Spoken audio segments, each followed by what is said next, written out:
स्वागत है आप सभी का लोक बंधु के यूट्यूब चैनल पर।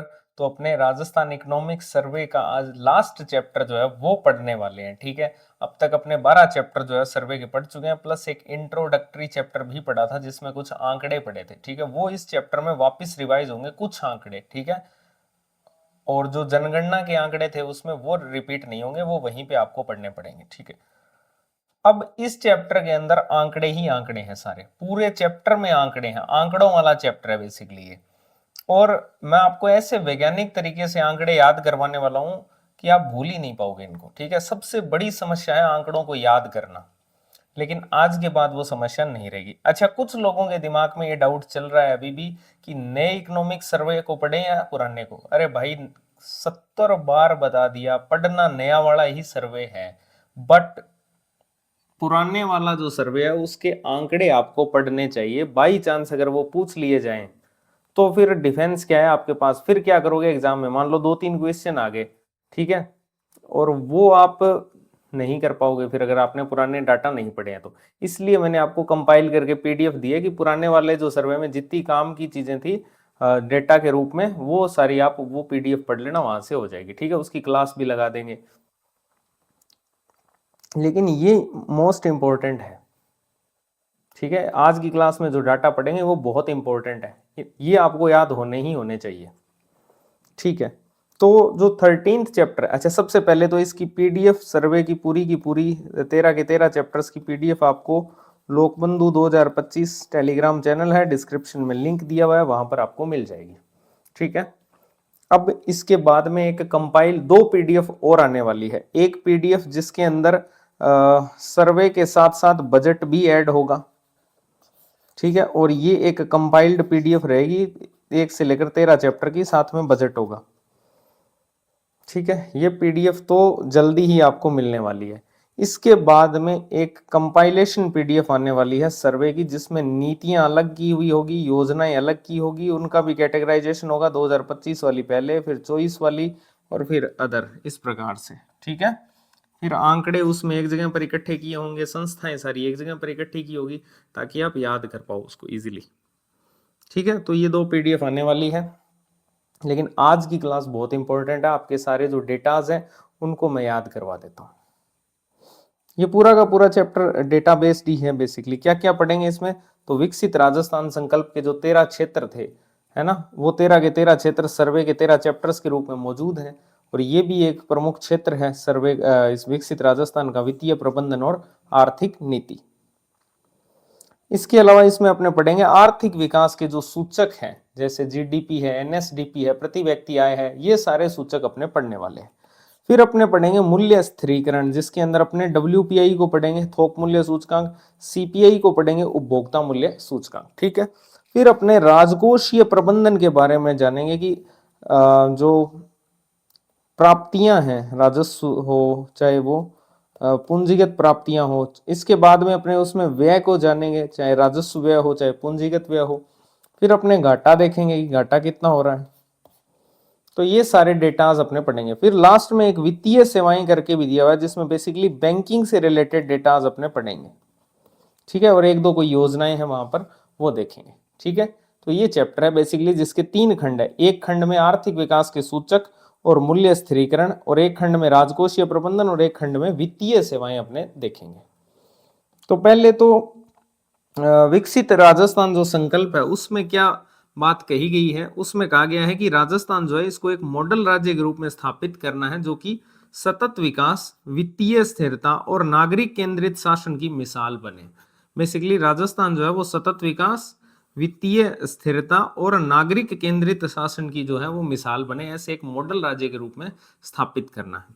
इसके लिए फिर जो एक्शन एजेंडा है, जो काम किया जाएगा, उसमें फिर क्या क्या शामिल है, वित्तीय स्थिरता और समृद्धि शामिल है, डिजिटल ट्रांसफॉर्मेशन, ऑब्वियसली समावेशी आर्थिक विकास, सतत विकास, सामाजिक सुरक्षा, पारदर्शिता और जवाबदेही, ये सारे जो है एक्शन एजेंडा में शामिल है। ठीक है, अब सबसे पहले अपने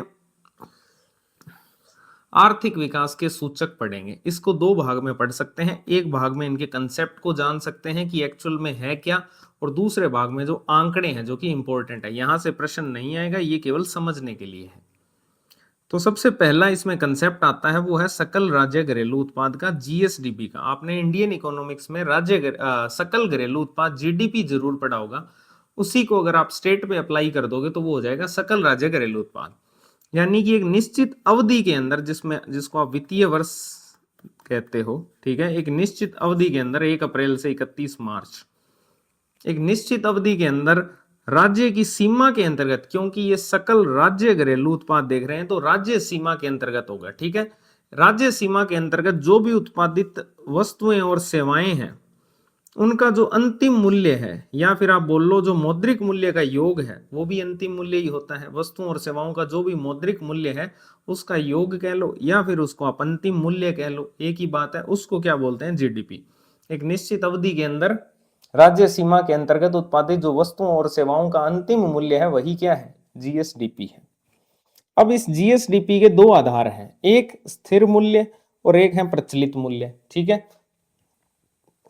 स्थिर मूल्य जो है वो 2011-12 के आधार वर्ष पर निकाले जाते हैं। स्थिर मूल्य 2011-12 के आधार वर्ष पर निकाले जाते हैं। और जो प्रचलित मूल्य हैं वो वर्तमान मूल्यों के नाम से भी जाने जाते हैं, सांकेतिक मूल्य भी कहलाते हैं। इनमें मूल्य में परिवर्तन जो है उसको शामिल किया जाता है। इसमें मूल्य में कितना परिवर्तन हुआ है वो शामिल होता है। प्रश्न ये उठता है कि प्रचलित मूल्य और स्थिर मूल्य में से कौन वास्तविक आर्थिक विकास को दर्शाता है? तो वास्तविक आर्थिक विकास को स्थिर मूल्य दर्शाते हैं, प्रचलित मूल्य नहीं दर्शाते हैं, ठीक है। क्योंकि जब आप कंपैरिजन करोगे कि 2011-12 से वर्तमान में क्या स्थिति है, तब आप जान पाओगे कि वास्तविकता में कितना विकास हुआ है। तो वास्तविक जो आर्थिक विकास है उसको स्थिर मूल्य दर्शाते हैं, ना कि प्रचलित मूल्य दर्शाते हैं, ठीक है। तो ये जीएसडीपी है। अगला कंसेप्ट है एनएसडीपी का। एनएसडीपी यानी कि नेट स्टेट डोमेस्टिक प्रोडक्ट, शुद्ध राज्य घरेलू उत्पाद, शुद्ध राज्य घरेलू उत्पाद, एनएसडीपी। इजी है इसको निकालना। जो जीएसडीपी है उसमें से जो आप मूल्यह्रास जिसको अपने बोलते हैं, यानी कि जो उत्पादन प्रक्रिया होती है उसके अंदर, जैसे कोई भी वस्तु है, ठीक है, उसकी जो उत्पादन प्रक्रिया है उसमें प्रयुक्त जो भी स्थायी परिसंपत्तियां हैं, जैसे कि भवन हो गया, है ना, मशीनरी हो गई, उपकरण हो गए, इनके मूल्य में जो गिरावट होती है उसको बोलते हैं स्थायी पूंजी उपभोग या फिर मूल्यह्रास। कि स्थायी पूंजी का कितना उपभोग हुआ है। बेसिकली स्थायी पूंजी यानी कि इंफ्रास्ट्रक्चर, बेसिकली बुनियादी ढांचा, मशीनरी हो गई, उपकरण हो गए, इन पर कितना उपभोग हुआ है। तो इनके मूल्य में जो गिरावट है उसको स्थायी पूंजी उपभोग बोलेंगे या फिर मूल्यह्रास बोलेंगे। और जब अपने जीडीपी में से ये मूल्यह्रास माइनस कर देते हैं तो आता है एनएसडीपी या शुद्ध राज्य घरेलू उत्पाद, नेट स्टेट डोमेस्टिक प्रोडक्ट, ठीक है। आप तो इतना याद रखना कि जीडीपी में से मूल्यह्रास को माइनस करना है तो एनएसडीपी आ जाएगा, ठीक है। इसके बाद एक नया कंसेप्ट है वो है सकल राज्य मूल्यवर्धन, जीएसवीए का। सकल राज्य मूल्यवर्धन, जीएसवीए, ग्रोस स्टेट वैल्यू एडिशन, ठीक है, ग्रोस स्टेट वैल्यू एडिशन, सकल राज्य मूल्यवर्धन। इसकी शुरुआत कब से हुई है? इसकी शुरुआत 2015-16 से हुई है, ठीक है। सकल राज्य मूल्यवर्धन की शुरुआत कब से हुई है? 2015-16 से। प्रयोग किस लिए किया जाता है जीएसवीए का? जीएसवीए का प्रयोग किया जाता है क्षेत्रवार उत्पादन और क्षेत्रवार वृद्धि दर का पता लगाने के लिए, कि जो अर्थव्यवस्था के क्षेत्र हैं जैसे कि कृषि है, उद्योग है और सेवा है, इनका जो है वो योगदान कितना रहा, ठीक है, जीएसवीए में इनका कितना योगदान रहा और इनमें वृद्धि दर कितनी रही स्थिर कीमतों पर, ठीक है, कितनी इसमें वृद्धि दर रही, इसके लिए जीएसवीए का प्रयोग किया जाता है, ठीक है। और इसका सूत्र है, कैसे निकालते हैं जीएसवीए को? तो जीडीपी में से टैक्स को माइनस करके सब्सिडी जो है उसको जोड़ दें अगर अपने, तो जीएसवीए आ जाता है, ठीक है।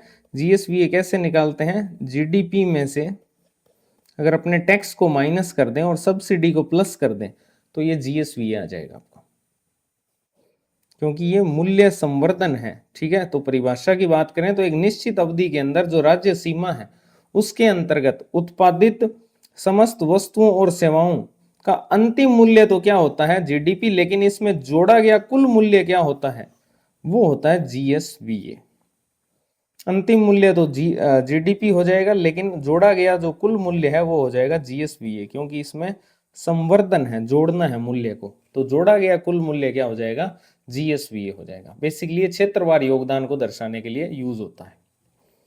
फिर अगला कंसेप्ट है प्रति व्यक्ति आय का। तो प्रति व्यक्ति आय को निकालने का एक फॉर्मूला है पर कैपिटा इनकम को निकालने का, कि जो आपकी NSDP है, शुद्ध राज्य घरेलू उत्पाद, उसको अगर अपने राज्य की मध्य वर्षीय कुल जनसंख्या से डिवाइड कर दें तो प्रति व्यक्ति आय आ जाती है। ठीक है, अभी 2011 की लेटेस्ट हुई है तो उसी से करेंगे। तो प्रति व्यक्ति आय निकालने का सीधा सीधा तरीका है, जो NSDP है उसको अगर अपने राज्य की मध्य वर्षीय जनसंख्या से भाग कर देते हैं तो आपकी प्रति व्यक्ति आय आ जाएगी।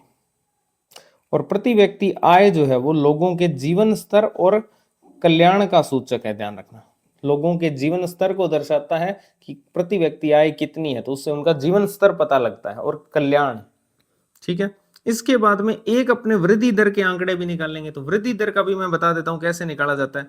वर्तमान वर्ष का जो आंकड़ा है उसमें से गत वर्ष के आंकड़े को अगर आप माइनस करके 100 से डिवाइड कर दोगे तो वृद्धि दर आ जाएगी प्रतिशत के अंदर। ठीक है, जैसे मान लो पर कैपिटा इनकम मान लो 2024 के अंदर और 2025 के अंदर, तो 2025 में से 24 वाले आंकड़े को माइनस करके 100 से डिवाइड कर देना तो आपके प्रतिशत में आ जाएगी। ठीक है, वृद्धि दर।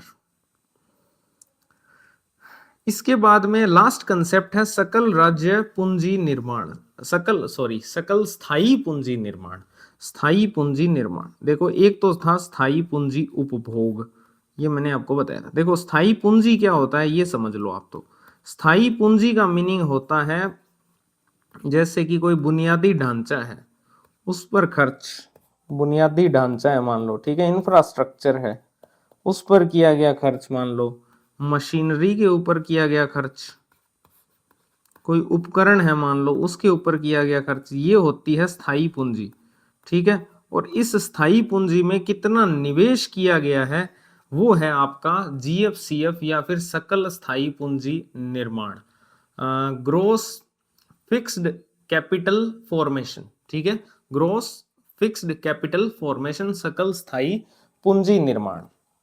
सिंपल सा मीनिंग है, जो स्थायी पूंजी है जैसे कि बुनियादी ढांचा हो गया, मशीनरी हो गई, उपकरण हो गए, इन पर कितना निवेश किया जा रहा है। ठीक है, वो आपका क्या है, कैपिटलिज्म से रिलेटेड अवधारणा है, ध्यान रखना। ठीक है, GFCF। तो अब इसको निकालने का तरीका क्या है, जो भी उत्पादन करता है उसने कितनी परिसंपत्तियों का सृजन किया है, और उसमें से अगर आप उसकी निस्तारित संपत्तियों को माइनस कर दोगे, यानी कि सृजित कितनी परिसंपत्तियां, और उसमें से अगर आप निस्तारित को माइनस कर दोगे तो ये क्या आ जाएगी, सकल स्थायी पूंजी निर्माण आ जाएगा। कितना निवेश हुआ है वो सामने आ जाएगा, कि निस्तारित में जो सृजित है उसमें से निस्तारित को माइनस कर दो तो आपके पास में GFCF आ जाएगा।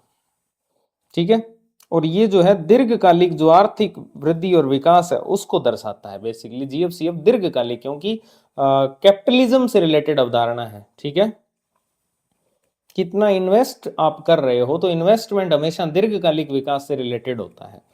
तो इसकी जो गणना अवधि है उसमें गैर उत्पादित परिसंपत्तियों को उत्पादन गतिविधियों में उपयोग की कीमत के आधार पर मापा जाता है। ठीक है, जब गणना करते हैं इसकी तो गणना अवधि के दौरान जो गैर उत्पादित परिसंपत्तियां जिनका उत्पादन नहीं हुआ है उनको उत्पादन गतिविधियों में उपभोग की कीमत के आधार पर मापा जाता है। ठीक है, उपयोग की जो कीमत है उनकी, कितनी उनकी कीमत का उपयोग हो सकता था, उस आधार पर मापते हैं किसको, गैर उत्पादित परिसंपत्तियों को। ठीक है, और GFCF जो है वो आपको मैंने बता ही दिया कि अचल संपत्तियां जो है उनमें निवेश का एक प्रमुख संकेतक है। बेसिकली इन्वेस्टमेंट से रिलेटेड है, जो कि दीर्घकालिक आर्थिक वृद्धि और विकास के लिए राज्य की क्षमता को दर्शाता है। तो ये था GFCF। बेसिकली आप ये ध्यान रखना कितना इन्वेस्ट किया गया है बुनियादी ढांचे पर, मशीनरी पर, उपकरण पर, वही GFCF है। सृजित परिसंपत्तियों में से निस्तारित परिसंपत्तियों को माइनस कर देंगे तो GFCF आ जाएगा। ये सारी अवधारणाएं थी। अब जितने भी सारे आएंगे वो सारे आंकड़े आएंगे जिनको आपको अच्छे से याद करना है। ठीक है, और वो मैं आपको अच्छे से याद करवा दूंगा, ये गारंटी मेरी है। पर पहले पानी पी लेते हैं। कुछ तो मैंने याद भी करवाए थे इंट्रोडक्टरी क्लास में, वो रिपीट कर देंगे वापस।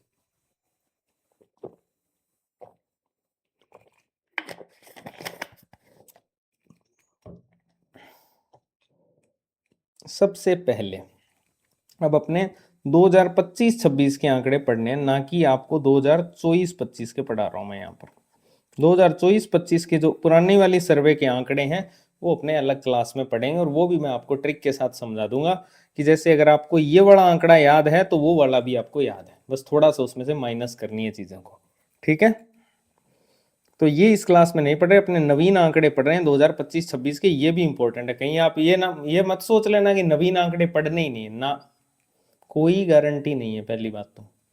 ठीक है, तो नवीन आंकड़े तो पढ़ने ही पढ़ने हैं।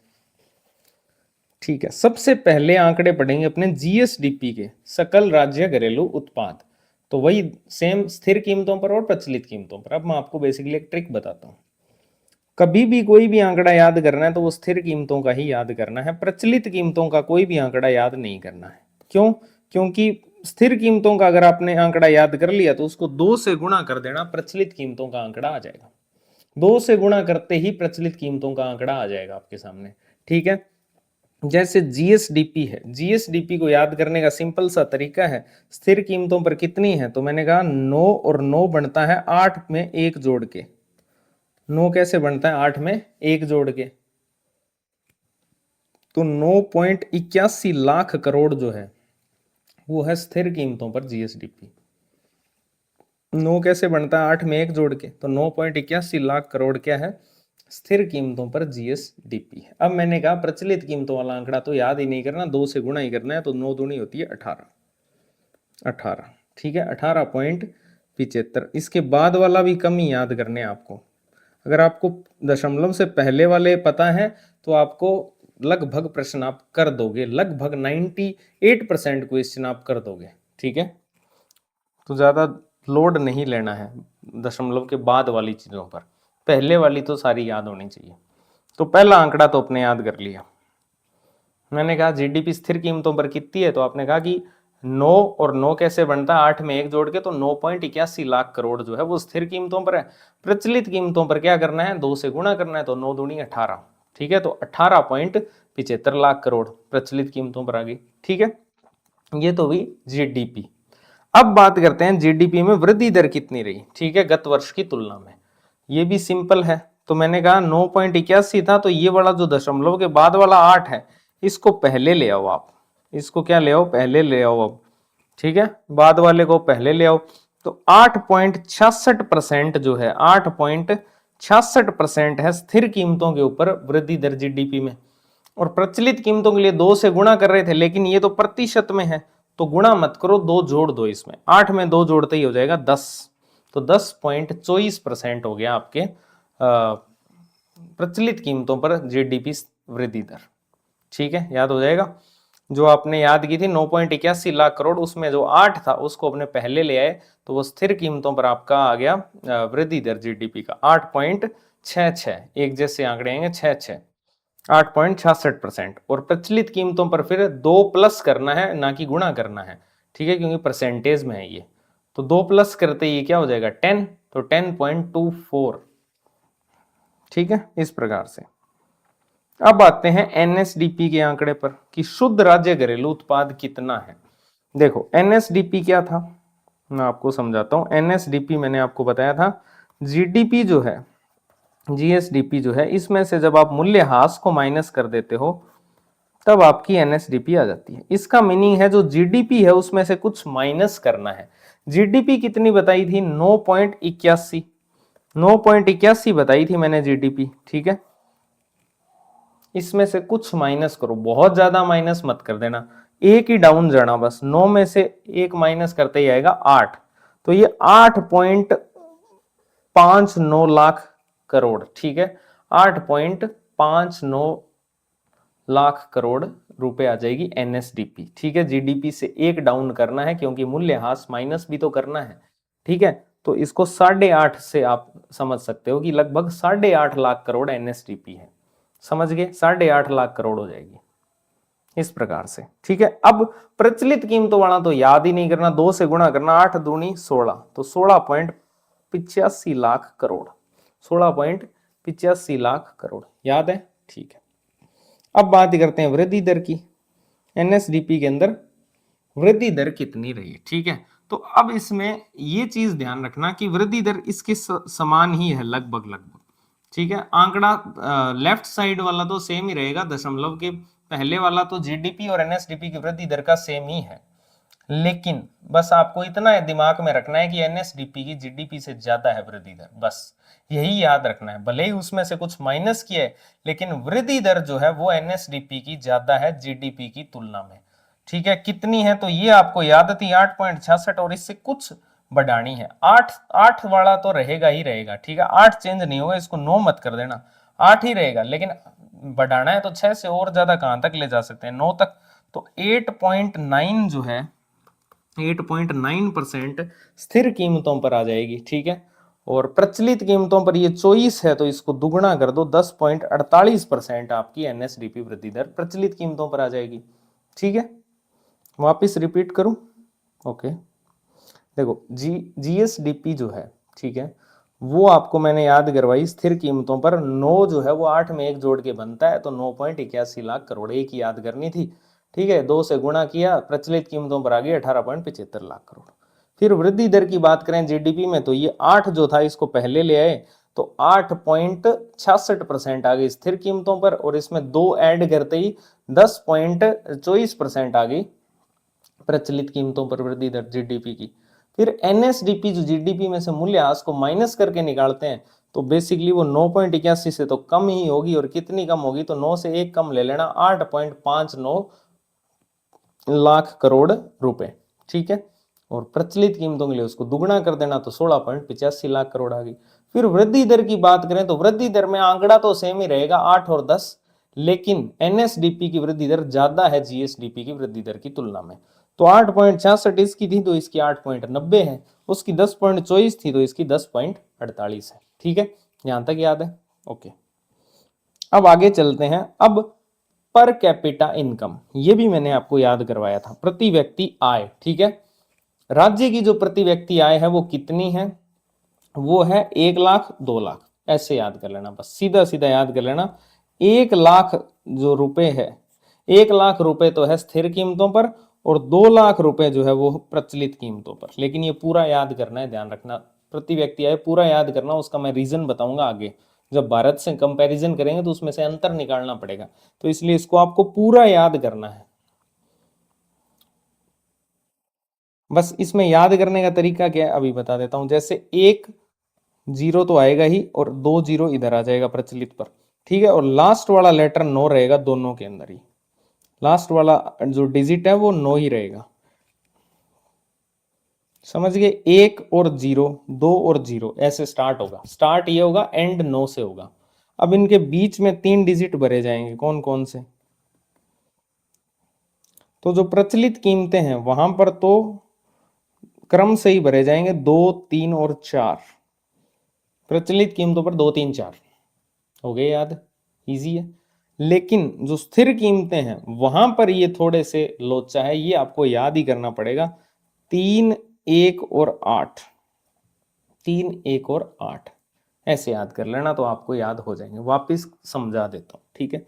प्रति व्यक्ति आय स्थिर कीमतों पर और प्रचलित कीमतों पर। स्थिर कीमतों पर आप सब जानते हैं, प्रचलित कीमतों पर जो प्रति व्यक्ति आय होगी वो स्थिर कीमतों की दुगनी होगी, ठीक है। तो आप स्थिर वाली याद करने की कोशिश करो, लेकिन इसमें आपको एग्जैक्ट डाटा याद करना है, इधर उधर से काम नहीं चलेगा, तो एग्जैक्ट मैं आपको याद कराने की कोशिश करता हूं। देखो दोनों में ही जो पहला लेटर है वो इधर 1 होगा, इधर 2 होगा, ठीक है। पहला लेटर स्थिर कीमतों पर 1 और प्रचलित पर उसका दुगना 2, ठीक है। उसके बाद जस्ट 0 आएगा, यहां पर भी 0 आएगा, यहां पर भी 0 आएगा, ठीक है। और जो लास्ट लेटर होगा वो होगा 9, लास्ट लेटर क्या होगा दोनों में ही 9, ठीक है। फिर जो प्रचलित वाला है उसमें तो आपको सिंपल ही है 2 3 4, ये लो 2 3 4 क्रम से ही है। लेकिन जो स्थिर वाला है उसमें थोड़ा सा ध्यान रखना, रट लेना, मतलब 318 है, बीच में क्या आएगा 318, 318, ठीक है, 318 आएगा बीच में से।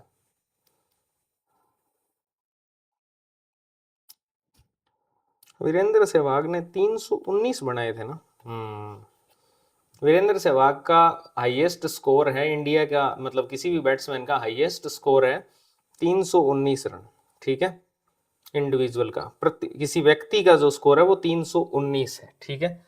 तो प्रति व्यक्ति ऐसे याद कर सकते हो, 319 मत करना, बस 318 कर देना, क्योंकि 9 तो आगे ऑलरेडी है ही, ठीक है। तो एक कम कर देना, 318।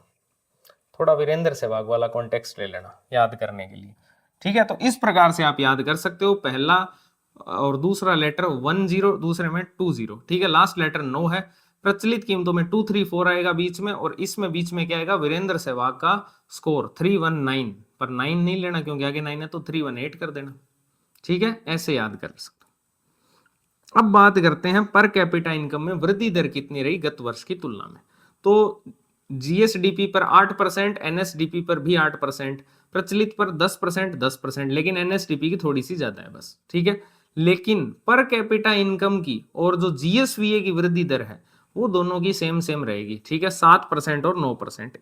देखो सिंपल सिंपल समझाता हूं, जीएसडीपी और एनएसडीपी दोनों सेम सेम लग रहे हैं, तो दोनों की 8%, 10% रहेगी, बस एनएसडीपी की ज्यादा रहेगी, ठीक है। फिर पर कैपिटा इनकम और आगे अपने जीएसवीए पढ़ेंगे, तो इन दोनों की रहेगी 7% और 9%, अंतर दोनों का में ही 2-2% का रहेगा, ठीक है, स्थिर और प्रचलित में 7%, 9%, बस ज्यादा किसकी होगी, ज्यादा पर कैपिटा इनकम की होगी।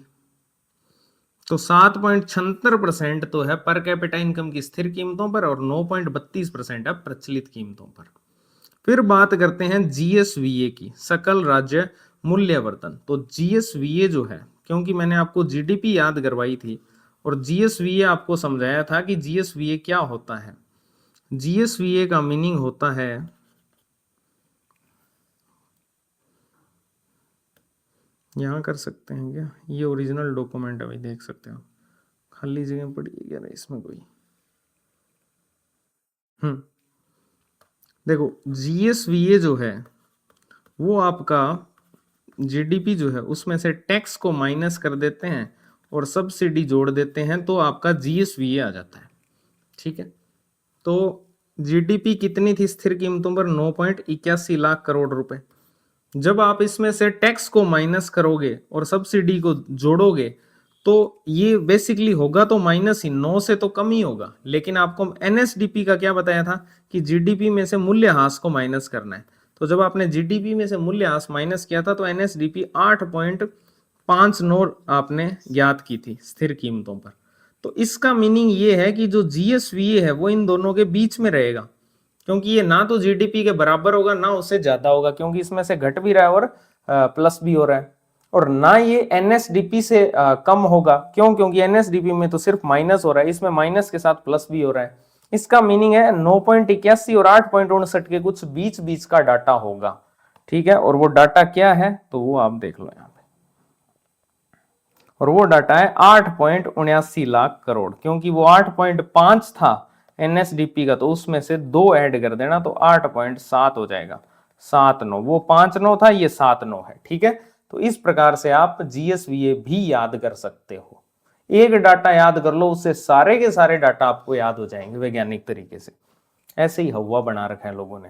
8.7 लाख करोड़ जो है वो है जीएसवीए स्थिर कीमतों पर, और प्रचलित कीमतों पर बस थोड़ा सा ध्यान रख लेना, इस बार दुगने से थोड़ा सा अधिक है, 2 से गुणा करते ही 16 आएगा, लेकिन 8.7 को जब आप गुणा करोगे तो ये 16 से ऊपर चला जाएगा, ध्यान रखना, तो ये 17 तक आ पहुंचेगा, 17.12 लाख करोड़ हो जाएगा, ठीक है। 17.12 लाख करोड़ इस बार हो जाएगा प्रचलित कीमतों पर, 16 नहीं होगा, बस ध्यान रखना 17.12 लाख, क्योंकि मैंने आपको बताया कि यहां पर देखो 18 लाख तो हो गया जीडीपी, ठीक है, फिर 16 पे आ गया एनएसडीपी क्योंकि इसमें से माइनस किया, और इसमें से ये इन दोनों के बीच में रहेगा, तो 16 और 18 के बीच में क्या आएगा, 17, तो ये हो जाएगा 17, ठीक है। इस प्रकार से आप याद कर सकते हो। फिर ये तो मैंने आपको बता ही दिया कि इसकी जो वृद्धि दर है वो आपको पर कैपिटा इनकम से लिंक करनी है, 7%, 9%, ठीक है। 7.03 है, 9.03 है, तो इसको आप 7%, 9% ही मानो। देखो मैं और अच्छे से समझाता हूं आपको, सिंपली समझाता हूं वृद्धि दर के आंकड़े। वृद्धि दर कैसे याद करनी है, पहले तो देखो वृद्धि दर का बहुत सिंपल है, जीडीपी और एनएसडीपी की जो वृद्धि दर है दोनों की सेम सेम है, 8% और 10%। स्थिर कीमतों पर 8% है, प्रचलित पर 10% है। बस थोड़ा सा ध्यान ये रखना है, एनएसडीपी की जीडीपी से वृद्धि दर ज्यादा है, ठीक है। अब दशमलव के बाद क्या है वो आप देख लेना अपने हिसाब से, ठीक है। और इसके अलावा जो आपके पर कैपिटा इनकम है और एक है जीएसवीए, इन दोनों की वृद्धि दर भी सेम है। स्थिर कीमतों पर 7% है, प्रचलित कीमतों पर 9% है। इनमें से एक एक माइनस करनी है, 7% 9%। तो इसमें ज्यादा किसकी है? इसमें ज्यादा पर कैपिटा इनकम की है, और जीएसवीए की तो इतनी है 7.03 9.03। ये तो हुए वृद्धि दर वाले, ठीक है। फिर अगर आप आंकड़ों की बात करोगे तो आंकड़ों में तो जैसे जीएसडीपी है तो वो आपने एक याद कर लिया 9.81 लाख करोड़ रुपए। फिर एनएसडीपी और कम 8.59 लाख करोड़ रुपए, ठीक है। फिर आपका जो जीएसवीए है वो इन दोनों के बिल्कुल सेंटर में 8.79 लाख करोड़ रुपए।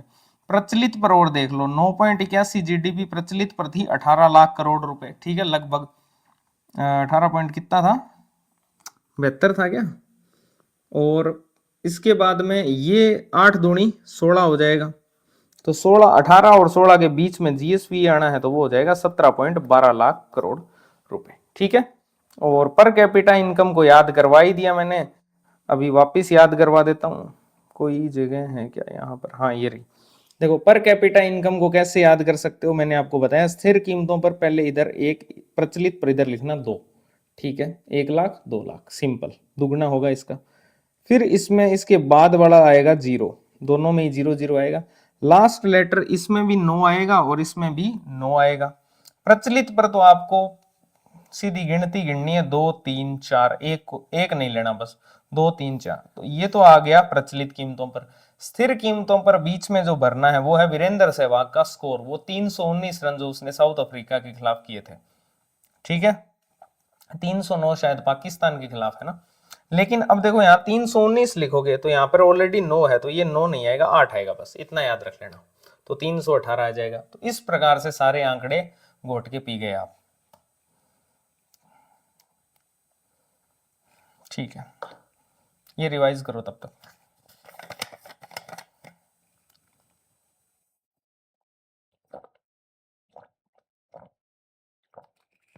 सब्सक्राइब भी कर लो, लाइक भी कर दो।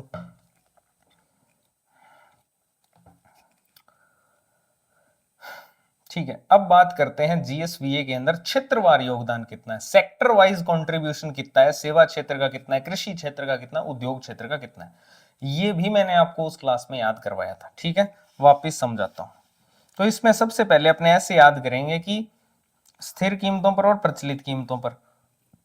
तो देखो स्थिर कीमतों पर एक याद करना है सेवा क्षेत्र का, और वो सबसे इजी है याद करना, छाणी छाणी है वो, 46.46% सेवा क्षेत्र का है स्थिर कीमतों पर, ठीक है।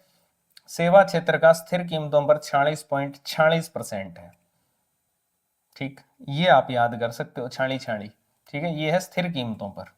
अब इसमें आपको पता है उद्योग हमेशा से 28 पर ही रहता है, ठीक है। तो उद्योग का होगा 28% लगभग, तो 28.21% मान लो उसको, 21 तो याद करना ही पड़ेगा, ठीक है। 28.21% है उद्योग का। लेकिन आपको ये याद रखना है उद्योग हमेशा 28 पर ही रहता है स्थिर कीमतों पर, तो 28.21% जो है वो हो गया उद्योग का। अब आप इन दोनों को जोड़ के 100 में से माइनस कर दोगे तो आपका कृषि का आ जाएगा, जो कि आएगा 25.33%।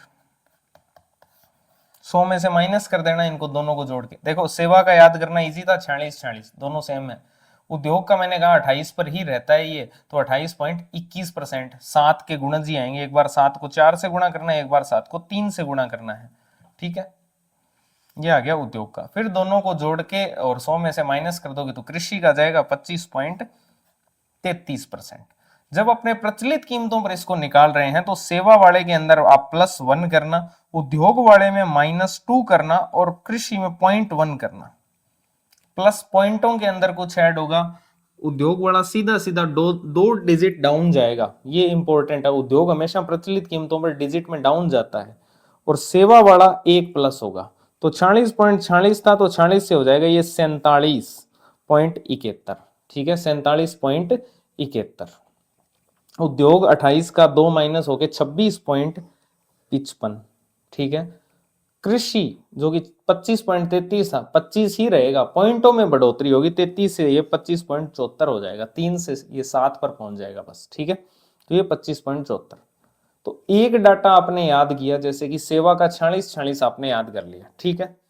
फिर उद्योग मैंने कहा कि 28 पर ही रहता है, तो 28 7 × 4 है, तो अगला उसका 7 × 3 आएगा, तो 28.21% उद्योग हो गया। फिर दोनों को जोड़ के 100 में से माइनस करोगे तो 25.33 आ गया कृषि का। फिर आप प्रचलित के निकालोगे तो सेवा में आप +1 करना, यानी कि 46 में एक प्लस किया तो 47.71। उद्योग में -2 करना, 28 में से 2 माइनस किया तो 26.55, ठीक है। कृषि में पॉइंटों में प्लस करना है, 25.33 था तो 25.74, ठीक है। ये आ जाएगा जीएसवीए में योगदान। सारे के सारे डेटा इंपॉर्टेंट है, ये ध्यान रखना।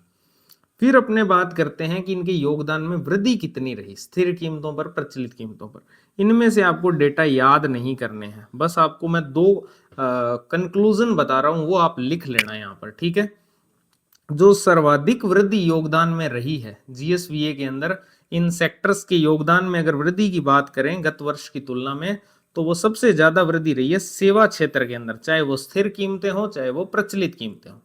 स्थिर कीमतों और प्रचलित कीमतों पर सर्वाधिक वृद्धि सेवा क्षेत्र में रही है। तो ये आप क्रम लिख लेना, योगदान में वृद्धि का क्रम क्या है। सेवा क्षेत्र में सबसे ज्यादा वृद्धि हुई है, फिर उद्योग क्षेत्र में हुई है वृद्धि, और फिर कृषि क्षेत्र में न्यूनतम वृद्धि। न्यूनतम वृद्धि कृषि क्षेत्र में हुई है, सर्वाधिक सेवा क्षेत्र में हुई है, और मध्यम वृद्धि हुई है उद्योग क्षेत्र में। तो ये क्रम ध्यान रखना वृद्धि का, आंकड़े याद नहीं करने हैं इनमें से एक भी, ठीक है। फिर दूसरा ये है कि जो उद्योग क्षेत्र है उसमें स्थिर कीमतों की तुलना में प्रचलित कीमतों की योगदान में वृद्धि ज्यादा रही है, ठीक है। प्रचलित कीमतों की तुलना में स्थिर कीमतों पर जो योगदान में वृद्धि है वो ज्यादा रही है उद्योग क्षेत्र में। बाकी में तो आपको पता ही है प्रचलित कीमतों पर ही वृद्धि ज्यादा होगी। कृषि और सेवा में तो प्रचलित कीमतों पर ही वृद्धि ज्यादा है, लेकिन उद्योग में जो है वो उल्टा है, उसमें स्थिर कीमतों पर ज्यादा है, क्योंकि मैंने बताया था एक डाटा 28 है और प्रचलित पर 26 ही है, तो ये तो आना ही है, ठीक है। तो इस प्रकार से इनमें से ये कोई भी डाटा आपको याद नहीं करना है, सिर्फ इनके कंक्लूजन पता रखने हैं, क्रम ध्यान रखना है, सेवा, उद्योग, फिर लास्ट में कृषि, ठीक है। और उद्योग में ध्यान रखना स्थिर की मतलब प्रचलित की तुलना में स्थिर में ज्यादा हुई है वृद्धि, ठीक है। इसके बाद अब अपने भारत और राजस्थान का तुलनात्मक अध्ययन करेंगे 2 आंकड़ों के कॉन्टेक्स्ट में, एक जीडीपी के कॉन्टेक्स्ट में, एक करेंगे पर कैपिटा इनकम के कॉन्टेक्स्ट में। ये सबसे इंपॉर्टेंट टेबल है, आप सबसे ज्यादा भूलते हो इसको, लेकिन आज के बाद नहीं भूलोगे। और एक चीज और है, अगर मैं आपको ओरिजिनल डॉक्यूमेंट दिखा दूं इसका, आप हैरान रह जाओगे, आपको ऐसी टेबल मिलेगी ही नहीं उसमें, बहुत खतरनाक तरीके से दिया हुआ है, मैं लास्ट में दिखाऊंगा आपको, अभी आप सदमे में आ जाओगे इसलिए, ठीक है। और लास्ट में खुश हो जाओगे देख के कि अब तो सारा ही याद है हमें, ठीक है। देखो जीडीपी और पर कैपिटा इनकम का तुलनात्मक अध्ययन अपने करने वाले हैं भारत और राजस्थान का, ठीक है। ये भी अच्छे से समझना। देखो राजस्थान वाले आंकड़े तो आपने याद कर ही लिए हैं। जैसे सबसे पहले देखेंगे कि जीडीपी स्थिर कीमतों पर कितनी है। राजस्थान की याद करवा चुका हूं, 9.81 लाख करोड़ रुपए, ठीक है। भारत की कितनी है स्थिर कीमतों पर, तो भारत की लगभग 200 के आसपास है, ठीक है। भारत की कितनी है, 200 के आसपास है, तो 200 से थोड़ा सा ज्यादा है, 201.9, 202 लाख भी मान सकते हो, 201.9 लाख करोड़ रुपए जो है भारत की जीडीपी है स्थिर कीमतों पर। इस पर ज्यादा जोर नहीं देना है, ये याद करने वाला नहीं है, याद करने वाला है ये वाला डाटा। इसमें राजस्थान का योगदान कितना है, जो भारत की जीडीपी है 201.9 लाख करोड़ रुपए और राजस्थान की है 9.81 लाख करोड़ रुपए, तो ये इसका कितना प्रतिशत है, तो ये इसका प्रतिशत है 4.86%। सीधा सीधा याद करना है, ये 4 उसका दुगुना 8, ठीक है। ये याद करना है, 4.86% राजस्थान का योगदान है। भारत की जीडीपी में राजस्थान की जीडीपी का योगदान कितना है, 4.86% स्थिर कीमतों पर। अब बारी आती है प्रचलित कीमतों की। तो प्रचलित कीमतों पर आपको मैंने राजस्थान का तो याद करवा ही दिया, इसका दुगुना करोगे तो 18.75 लाख करोड़ रुपए प्रचलित कीमतों पर राजस्थान की जीडीपी है। ठीक है, भारत की कितनी है? तो भारत की आप विषम संख्याएं पढ़ना स्टार्ट कर दो एक को छोड़ के, तो 357, ठीक है, 357.14 लाख करोड़ रुपए जो है, यानी 357.14 लाख करोड़ रुपए भारत की जीडीपी आ गई प्रचलित कीमतों पर। राजस्थान की 18.75 लाख करोड़ रुपए। तो फिर ये राजस्थान का योगदान कितना है? तो यहां अगर विषम संख्याएं पड़ी है तो यहां भी विषम संख्याएं ही लेना, 5 से स्टार्ट करना, तो 5 और उसका वर्ग 25, तो 5.25% राजस्थान का योगदान है प्रचलित कीमतों पर। वापिस से समझाता हूं, देखो स्थिर कीमतों पर राजस्थान का अगर अपने बात करें डाटा, तो जीडीपी जो है स्थिर कीमतों पर वो 9.81 लाख करोड़ रुपए है, याद करवा चुका हूं। और भारत की कितनी है? भारत की 201.9 लाख करोड़ रुपए है। और योगदान कितना है राजस्थान का भारत की जीडीपी में? 4.86%। फिर प्रचलित पे आते हैं, राजस्थान की जस्ट दुगनी कर दो, 18.75 लाख करोड़। भारत की कैसे याद करोगे? विषम संख्याएं सारी की, 357, 357.14 लाख करोड़ रुपए। और योगदान कितना है? तो वापिस विषम संख्या ही लो इसमें। अगर ये 4.86 है तो ये इससे थोड़ा सा ज्यादा होगा, और अगला विषम संख्या 4 से अगली विषम संख्या फिर क्या होगी? 5। ठीक है, तो 5.25% आ जाएगा आपका योगदान प्रचलित कीमतों पर। ठीक है, अब बात करते हैं अगले दो इंपॉर्टेंट डेटास की, जैसे जीडीपी में वृद्धि दर। तो स्थिर कीमतों पर कितनी है और प्रचलित कीमतों पर कितनी है? तो राजस्थान वाली तो याद करवा चुका हूं, 8% और 10%। पूरा याद करना है तो 8.66% है स्थिर कीमतों पर, 10.24% है प्रचलित कीमतों पर। भारत वाली आपको याद नहीं करनी है वृद्धि दर बिल्कुल भी। ठीक है, भारत वाली आपको वृद्धि दर याद नहीं करनी है। फिर याद क्या करना है? याद ये कंक्लूजन करना है कि जो राजस्थान की जीडीपी की वृद्धि दर है वो भारत की जीडीपी की वृद्धि दर से ज्यादा है। बस ये कंक्लूजन आपको याद करना है। यही सेम कंक्लूजन यहां निकल के आएगा कि पर कैपिटा इनकम में भी जो राजस्थान की पर कैपिटा इनकम की वृद्धि दर है वो भारत की पर कैपिटा इनकम की वृद्धि दर से ज्यादा है।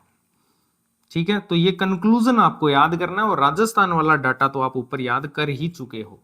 तो राजस्थान की जो जीडीपी वृद्धि दर है, चाहे वो स्थिर कीमतों पर हो चाहे वो प्रचलित कीमतों पर हो, वो भारत की जीडीपी वृद्धि दर से ज्यादा है। ठीक है, बस ये याद करना है। आगे चलते हैं, अब बात करते हैं सबसे इंपॉर्टेंट, और वो है पर कैपिटा इनकम की। ठीक है, इसमें आपको थोड़ा सा याद करना पड़ेगा कुछ। देखो पर कैपिटा इनकम में आपको राजस्थान वाली तो रटा ही चुका हूं। ठीक है, 1 लाख, ये इस प्रकार से मैंने आपको बताया था वीरेंद्र सहवाग वाला स्कोर जोड़ के, स्थिर कीमतों पर और प्रचलित कीमतों पर। ये भी आपको ऊपर बार बार समझाने का सेंस ही नहीं बनता। ठीक है, ये तो आपको याद है राजस्थान वाली। तो भारत वाली, अब इसमें दो तरीके हैं, दो प्रकार के प्रश्न पूछे जा सकते हैं।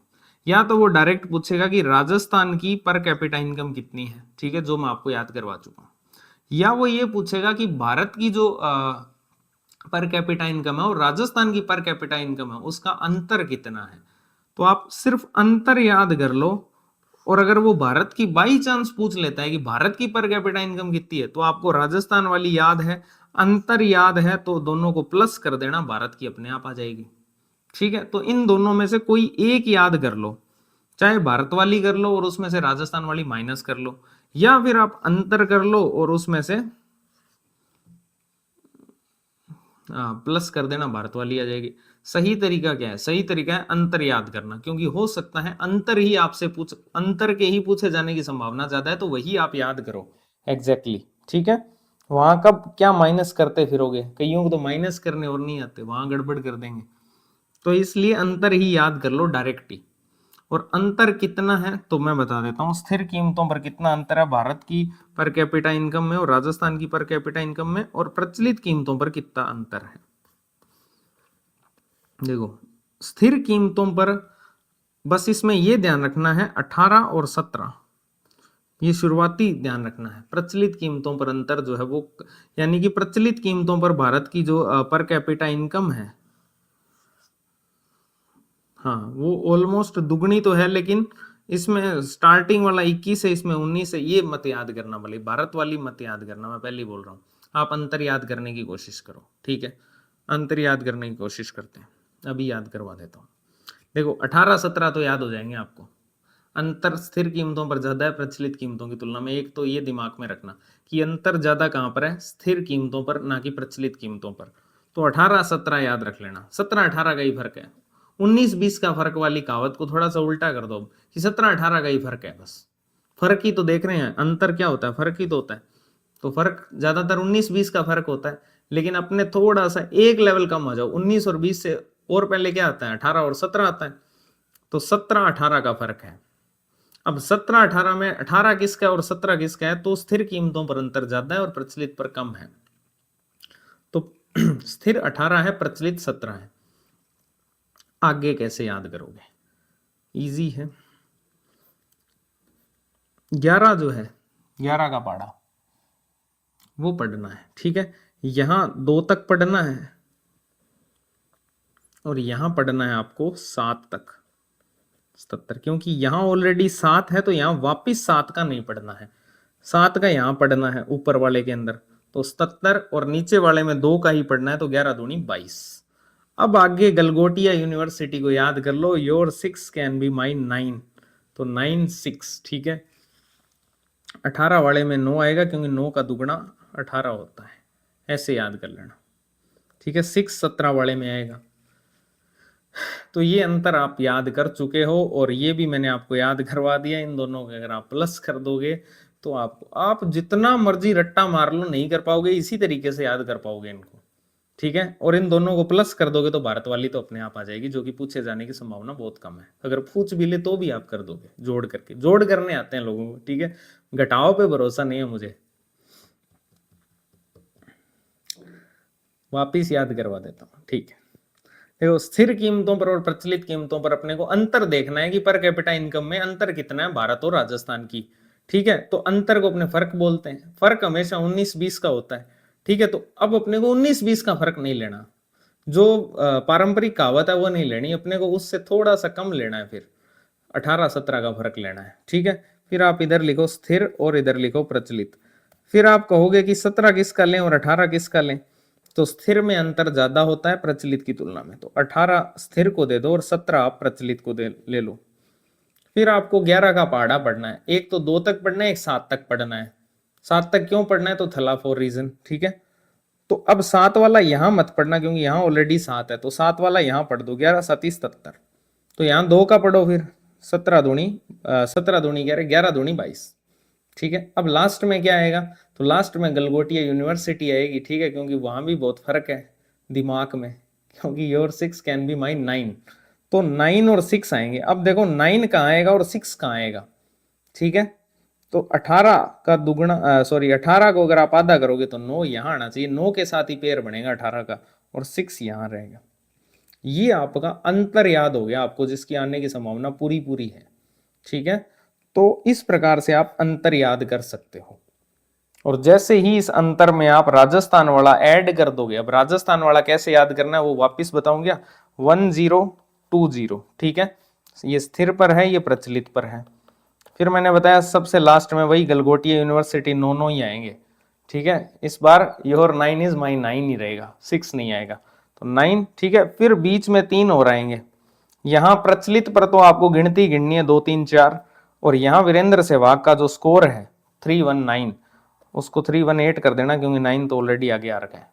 इस प्रकार से याद हो गया, ठीक है। दोनों को ऐड कर दोगे तो भारत वाला आ जाएगा। इसके बाद ये भी आपको याद करवाया जा चुका है, पर कैपिटा इनकम में वृद्धि दर कितनी रही है, तो राजस्थान में 7.7%, स्थिर पर और प्रचलित पर रही है 9.3%।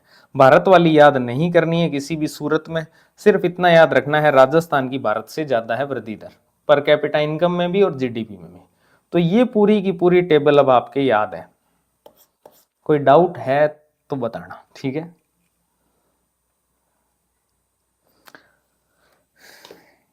क्या मैं हुआ बना रखो है आंकड़ा हो,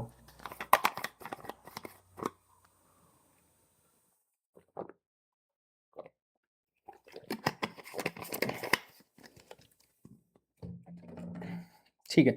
इसके बाद अगला सकल स्थायी पूंजी निर्माण की जो स्थायी पूंजी है उस पर कितना निवेश किया गया है, इसका कंसेप्ट आपको ऑलरेडी बता चुका हूं। सृजित परिसंपत्तियों में से निस्तारित परिसंपत्तियों को माइनस कर देते हैं तो जीएफसीएफ आता है। अब अपने इसका आंकड़ा पढ़ने वाले हैं कि प्रचलित कीमतों पर 2024-25 के अंदर जीएफसीएफ कितना था। 2024-25 के अंदर जीएफसीएफ कितना था, तो ये था 50 लाख, सीधा याद रख लेना 50 लाख करोड़, 50 लाख करोड़। और ऐसे याद करना चाहो तो सिंपल है, 50 फिर 24 और फिर उसका आधा 12, 50 24 12 करोड़ ऐसे आ जाएगा। ठीक है, वैसे सीधा याद रखना चाहो तो ऑलमोस्ट 50 कह रहे 5 लाख, सॉरी 5 लाख करोड़, 5 लाख करोड़ याद करना चाहो तो ऐसे कर सकते हो, अदरवाइज पूरा याद करना चाहो तो सिंपल है 50 24 और फिर उसका आधा 12। तो ये तो हो गया जीएफसीएफ। फिर ये जीडीपी का कितना परसेंट है, तो जीडीपी कितनी है प्रचलित कीमतों पर 18.75 लाख, और जीएफसीएफ कितना है 5, तो ऑलमोस्ट 3 यानी कि 30। ठीक है, ऑलमोस्ट 3 गुना मान सकते हो, 15 तक ही जाएगा, तो लगभग 30% है जीडीपी का ये जीएफसीएफ। तो 30 के आसपास 29, पूरा नहीं है लगभग है, तो थोड़ा सा कम कर लेना बस उसको, 29.5%, 29.5% है जीडीपी का, 29.53% है जीडीपी का क्या जीएफसीएफ है कितना 50 24 12, 50 24 12। जीडीपी का कितना है, बहुत सिंपल है 29.53%, क्योंकि जीडीपी आपको याद है तो लगभग उसका 3 गुना बन रहा है ये। ठीक है, तो फिर यानी 3 यानी कि 30 है ना, तो 30 के आसपास वाला ही लेना 29.53%। ओके, अब गत वर्ष की तुलना में 2023-24 की तुलना में इसमें वृद्धि कितनी हुई है। ठीक है, इस बार वृद्धि कितनी हुई है जीएफसीएफ में, तो वृद्धि इसमें हुई है 11.81% की, तो 11% याद रखना बस। जीएफसीएफ में वृद्धि कितनी रही है तो मैं बता देता हूं, जीएफसीएफ कैसे लिखते हो, एफ एफ 2 बार एफ आता है, 1 1 ऐसे याद कर सकते हो, दोनों 1 1 मान सकते हो, एक और एक 11, एक और एक 11, तो 11.81% ये हो जाएगी इसके अंदर वृद्धि। जीएफसीएफ के अंदर वर्ष 2023-24 के अंदर कितनी वृद्धि हुई है 11.81% की। ठीक है, अब इसमें जो जीएफसीएफ है इसके अंदर दो फील्ड का योगदान होता है, एक निजी क्षेत्र का कितना है, निजी क्षेत्र ने कितना निवेश किया है, और एक सार्वजनिक क्षेत्र ने कितना निवेश किया, यानी कि सरकार ने कितना निवेश किया है और कंपनीज ने कितना निवेश किया। बेसिकली देखो बहुत सिंपल है, ज्यादा निवेश तो कंपनियां ही करेगी, सरकार कहां से कर लेगी। और मैंने कहा वृद्धि दर 11% है, तो फिर निजी क्षेत्र और सार्वजनिक क्षेत्र का भी वही करना है आपको, या तो 7 से गुणा करना है या 2 से गुणा करना है। फिर आप कहोगे कि 2 से गुणा किसको करें, तो सार्वजनिक क्षेत्र को करो, ऑब्वियसली सार्वजनिक क्षेत्र ही कम निवेश करता है, निजी क्षेत्र तो ज्यादा ही करेगा। तो सार्वजनिक क्षेत्र 11 दूनी 22, तो 22%, निजी क्षेत्र कितना है 11 7 77, तो 77.97%। इस प्रकार से याद कर सकते हो इजीली, वापिस करवाऊं याद, ठीक है। जीएफसीएफ प्रचलित कीमतों पर कितना है, बहुत सिंपल है 50 24 12। जीडीपी का कितना परसेंट है, लगभग 29.5%। गत वर्ष की तुलना में वृद्धि कितनी हुई है, तो 11% की हुई है। ठीक है, योगदान कितना है अलग अलग सेक्टर्स का, तो निजी क्षेत्र का 11 को 7 से गुणा कर दो 77, सार्वजनिक क्षेत्र के लिए 11 को 2 से गुणा कर दो 22। ठीक है, अब बात करते हैं इसमें सर्वाधिक योगदान जीएफसीएफ के अंदर। सर्वाधिक योगदान अगर क्रमवार देखें, क्षेत्रवार अगर अपने देखें सर्वाधिक योगदान, तो सर्वाधिक योगदान निर्माण क्षेत्र के अंदर है। सर्वाधिक निवेश कहां हो रहा है, निर्माण क्षेत्र के अंदर। ठीक है, इसके बाद दूसरे नंबर पर हो रहा है जो स्थावर संपदा है, जो आवासीय ग्रहों का स्वामित्व है और जो व्यवसायिक सेवाएं हैं यहां पर। तीसरे नंबर पर हो रहा है विनिर्माण के अंदर। चौथे नंबर पर हो रहा है विद्युत गैस जलापूर्ति और अन्य उपयोगी सेवाओं पर। कैसे याद कर सकते हो, तो देखो निर्माण पहले नंबर पर और विनिर्माण तीसरे नंबर पर आएगा, है ना।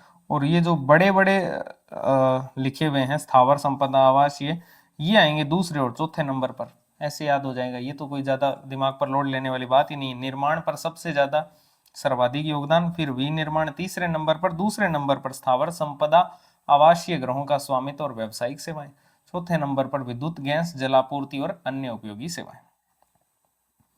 ठीक है, तो ये आपके सारे के सारे आंकड़े थे। अब अपने देखने वाले हैं, क्योंकि ये तो आर्थिक विकास के सूचक सारे पढ़ चुके हैं अपने।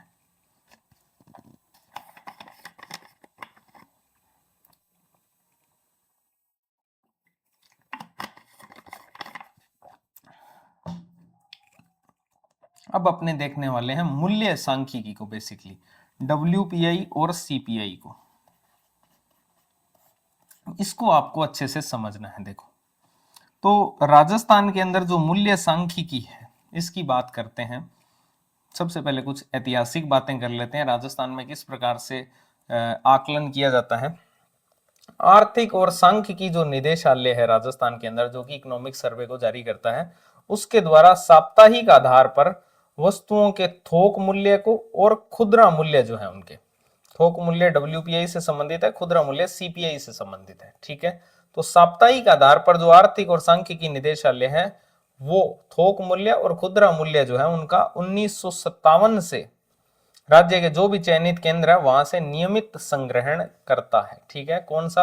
आर्थिक और सांख्यिकी निदेशालय साप्ताहिक आधार पर डेटा कलेक्ट करता है राज्य के चयनित केंद्रों से, थोक और खुदरा दोनों। कब से? 1957 से। इसके साथ ही साथ ये पशुधन उत्पाद, उप उत्पाद, भवन निर्माण के लिए भवन सामग्री और मजदूरी दर जो है, इनके जो भाव है या मूल्य है उसको भी राज्य के 33 जिलों से संकलित करता है। ठीक है, कौन? आर्थिक और सांख्यिकी निदेशालय। अब अपने मेनली क्या होता है, मुद्रास्फीति को मापने के लिए दो चीजें प्रयुक्त होती है। एक होता है WPI थोक मूल्य सूचकांक और एक होता है CPI उपभोक्ता मूल्य सूचकांक। WPI की बात करते हैं सबसे पहले। ये थोक मूल्य से रिलेटेड है और ये आपके खुदरा मूल्य से रिलेटेड है। तो WPI जो है वो थोक स्तर पर मूल्य परिवर्तन को दर्शाता है और ये उत्पादन लागत को प्रभावित करता है। उत्पादन लागत को प्रभावित करता है WPI। और राजस्थान के अंदर जो WPI है वो मासिक आधार पर तैयार किया जाता है। राजस्थान में WPI किस प्रकार से तैयार किया जाता है? मासिक आधार पर। मेन चीज ये है कि राजस्थान के अंदर WPI में कितनी वस्तुओं को शामिल किया जाता है? 154। WPI में कितनी वस्तुएं शामिल है राजस्थान में? 154। अब इस 154 में से 75 तो है प्राथमिक वस्तुएं। प्राइमरी गुड्स कितनी है? 75, जिसमें आती है कृषि और खनिज। ठीक है, प्राथमिक वस्तुओं में कौन कौन आती है? कृषि और खनिज। तो 154 में से 75 तो क्या है? प्राथमिक वस्तुएं हैं WPI में। उसके बाद में आती है विनिर्मित उत्पाद, यानी कि मैन्युफैक्चर्ड प्रोडक्ट्स कितने हैं? ठीक है, तो मैन्युफैक्चर्ड प्रोडक्ट्स जो हैं वो है 69। कितने हैं? 69। इसके बाद में जो बच गया, कितना बचा फिर? 10 बच गए शायद, है ना, 154 में से। तो 10 बचे हैं, वो हैं आपके ईंधन, शक्ति, प्रकाश और उपस्नेहक। तो ये WPI में शामिल 154 वस्तुओं की इस प्रकार से बंटवारा है। ठीक है, राजस्थान के अंदर WPI मासिक आधार पर तैयार होता है और उसमें 154 वस्तुओं को शामिल किया जाता है। 154 में से किस प्रकार से? प्राथमिक वस्तुएं जिसमें कृषि और खनिज आती है 75 है, 69 इसमें विनिर्मित उत्पाद हैं और 10 इसमें आती है ईंधन, शक्ति, प्रकाश और उपस्नेहक। ठीक है, अब इनका वेटेज देख लेते हैं, इनका भार कितना है। ठीक है, वेटेज कितना है इनका? तो इनका वेटेज ध्यान रखना, प्राथमिक वस्तुओं का तो 33% है, 33.8 मान लो इसको, 33.8%। विनिर्मित का लगभग 49% है, 49.8 मान लो, वो 33.8 है तो ये 49.8 है। और ये जो ईंधन और ये सब है तो ये बच कितना गया? 16% बचा लगभग। तो 16.2% जो है वो आपका ईंधन वगैरह सब आ जाएगा। तो ये आपका वेटेज हो गया।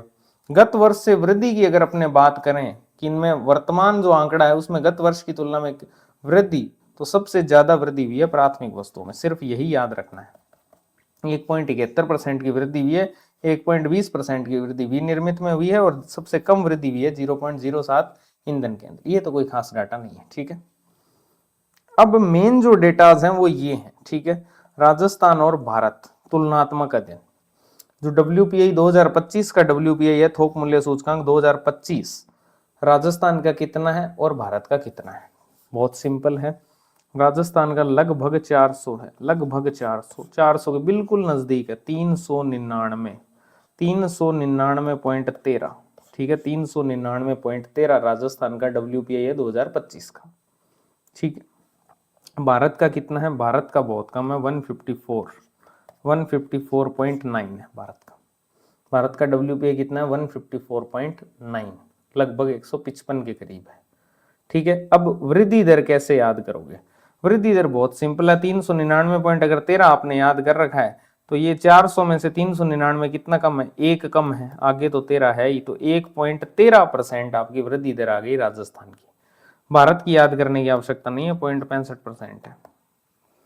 ठीक, आधार वर्ष राजस्थान में WPI का आधार वर्ष यूज होता है 1999-2000, जो मेरा बर्थ ईयर है वो 1999-2000, ऐसे याद कर लेना कि मेरा बर्थ ईयर 1999 है, तो आधार वर्ष हो जाएगा इसका 1999-2000। ठीक है, 1999-2000। और भारत की अगर अपने बात करें तो भारत का हो जाएगा 2011-12, वही GDP का जो स्थिर कीमतों पर है। ठीक है, वो WPI का आधार वर्ष भारत के अंदर हो जाएगा 2011-12। तो ये 3 डाटा आपको याद करने हैं। 400 के निकट है राजस्थान का WPI 2025 का, तो 400 के निकट है तो कितना है? 399.13। भारत वाला 154.9 है। वृद्धि दर कितनी रही? तो 400 में से 399 एक कम है, तो 1.13% वृद्धि दर है, और भारत की है 0.65%। आधार वर्ष राजस्थान 1999-2000 है, भारत है 2011-12। ठीक है, थोक मूल्य खाद्य सूचकांक। अब एक आता है फूड WPI। ये तो आपको मैंने बता दिया कि इसमें से कृषि और खनिज भी है, विनिर्मित उत्पाद हैं। इसमें से एक अलग निकल के आता है WPI में से, वो होता है फूड वाला। ठीक है ना, खाद्य सूचकांक, फूड WPI जिसको बोलते हैं, थोक मूल्य खाद्य सूचकांक। उसका वेटेज कितना है? उसका वेटेज 30% है। ठीक है, वेटेज कितना है? 30% है। अब वो इनमें भी शामिल है, वो इसमें भी शामिल होगा, प्राथमिक वस्तुओं में भी, वो विनिर्मित में भी शामिल है, खाद्य वाली। तो दोनों को मिला के अगर टोटल फूड आइटम्स की बात करें तो फूड आइटम्स का WPI में वेटेज है लगभग 30%। ठीक है, 30% याद कर लेना बस। भारांश कितना है? 30%, 30.163। 2025 के अंदर फूड WPI कितना था? तो ज्यादा ही होगा। अगर आपका WPI 399 है तो ये फूड वाला तो उससे ज्यादा होगा, क्योंकि एक स्पेसिफिक को देख रहे हैं अपने, तो ये है 427.13।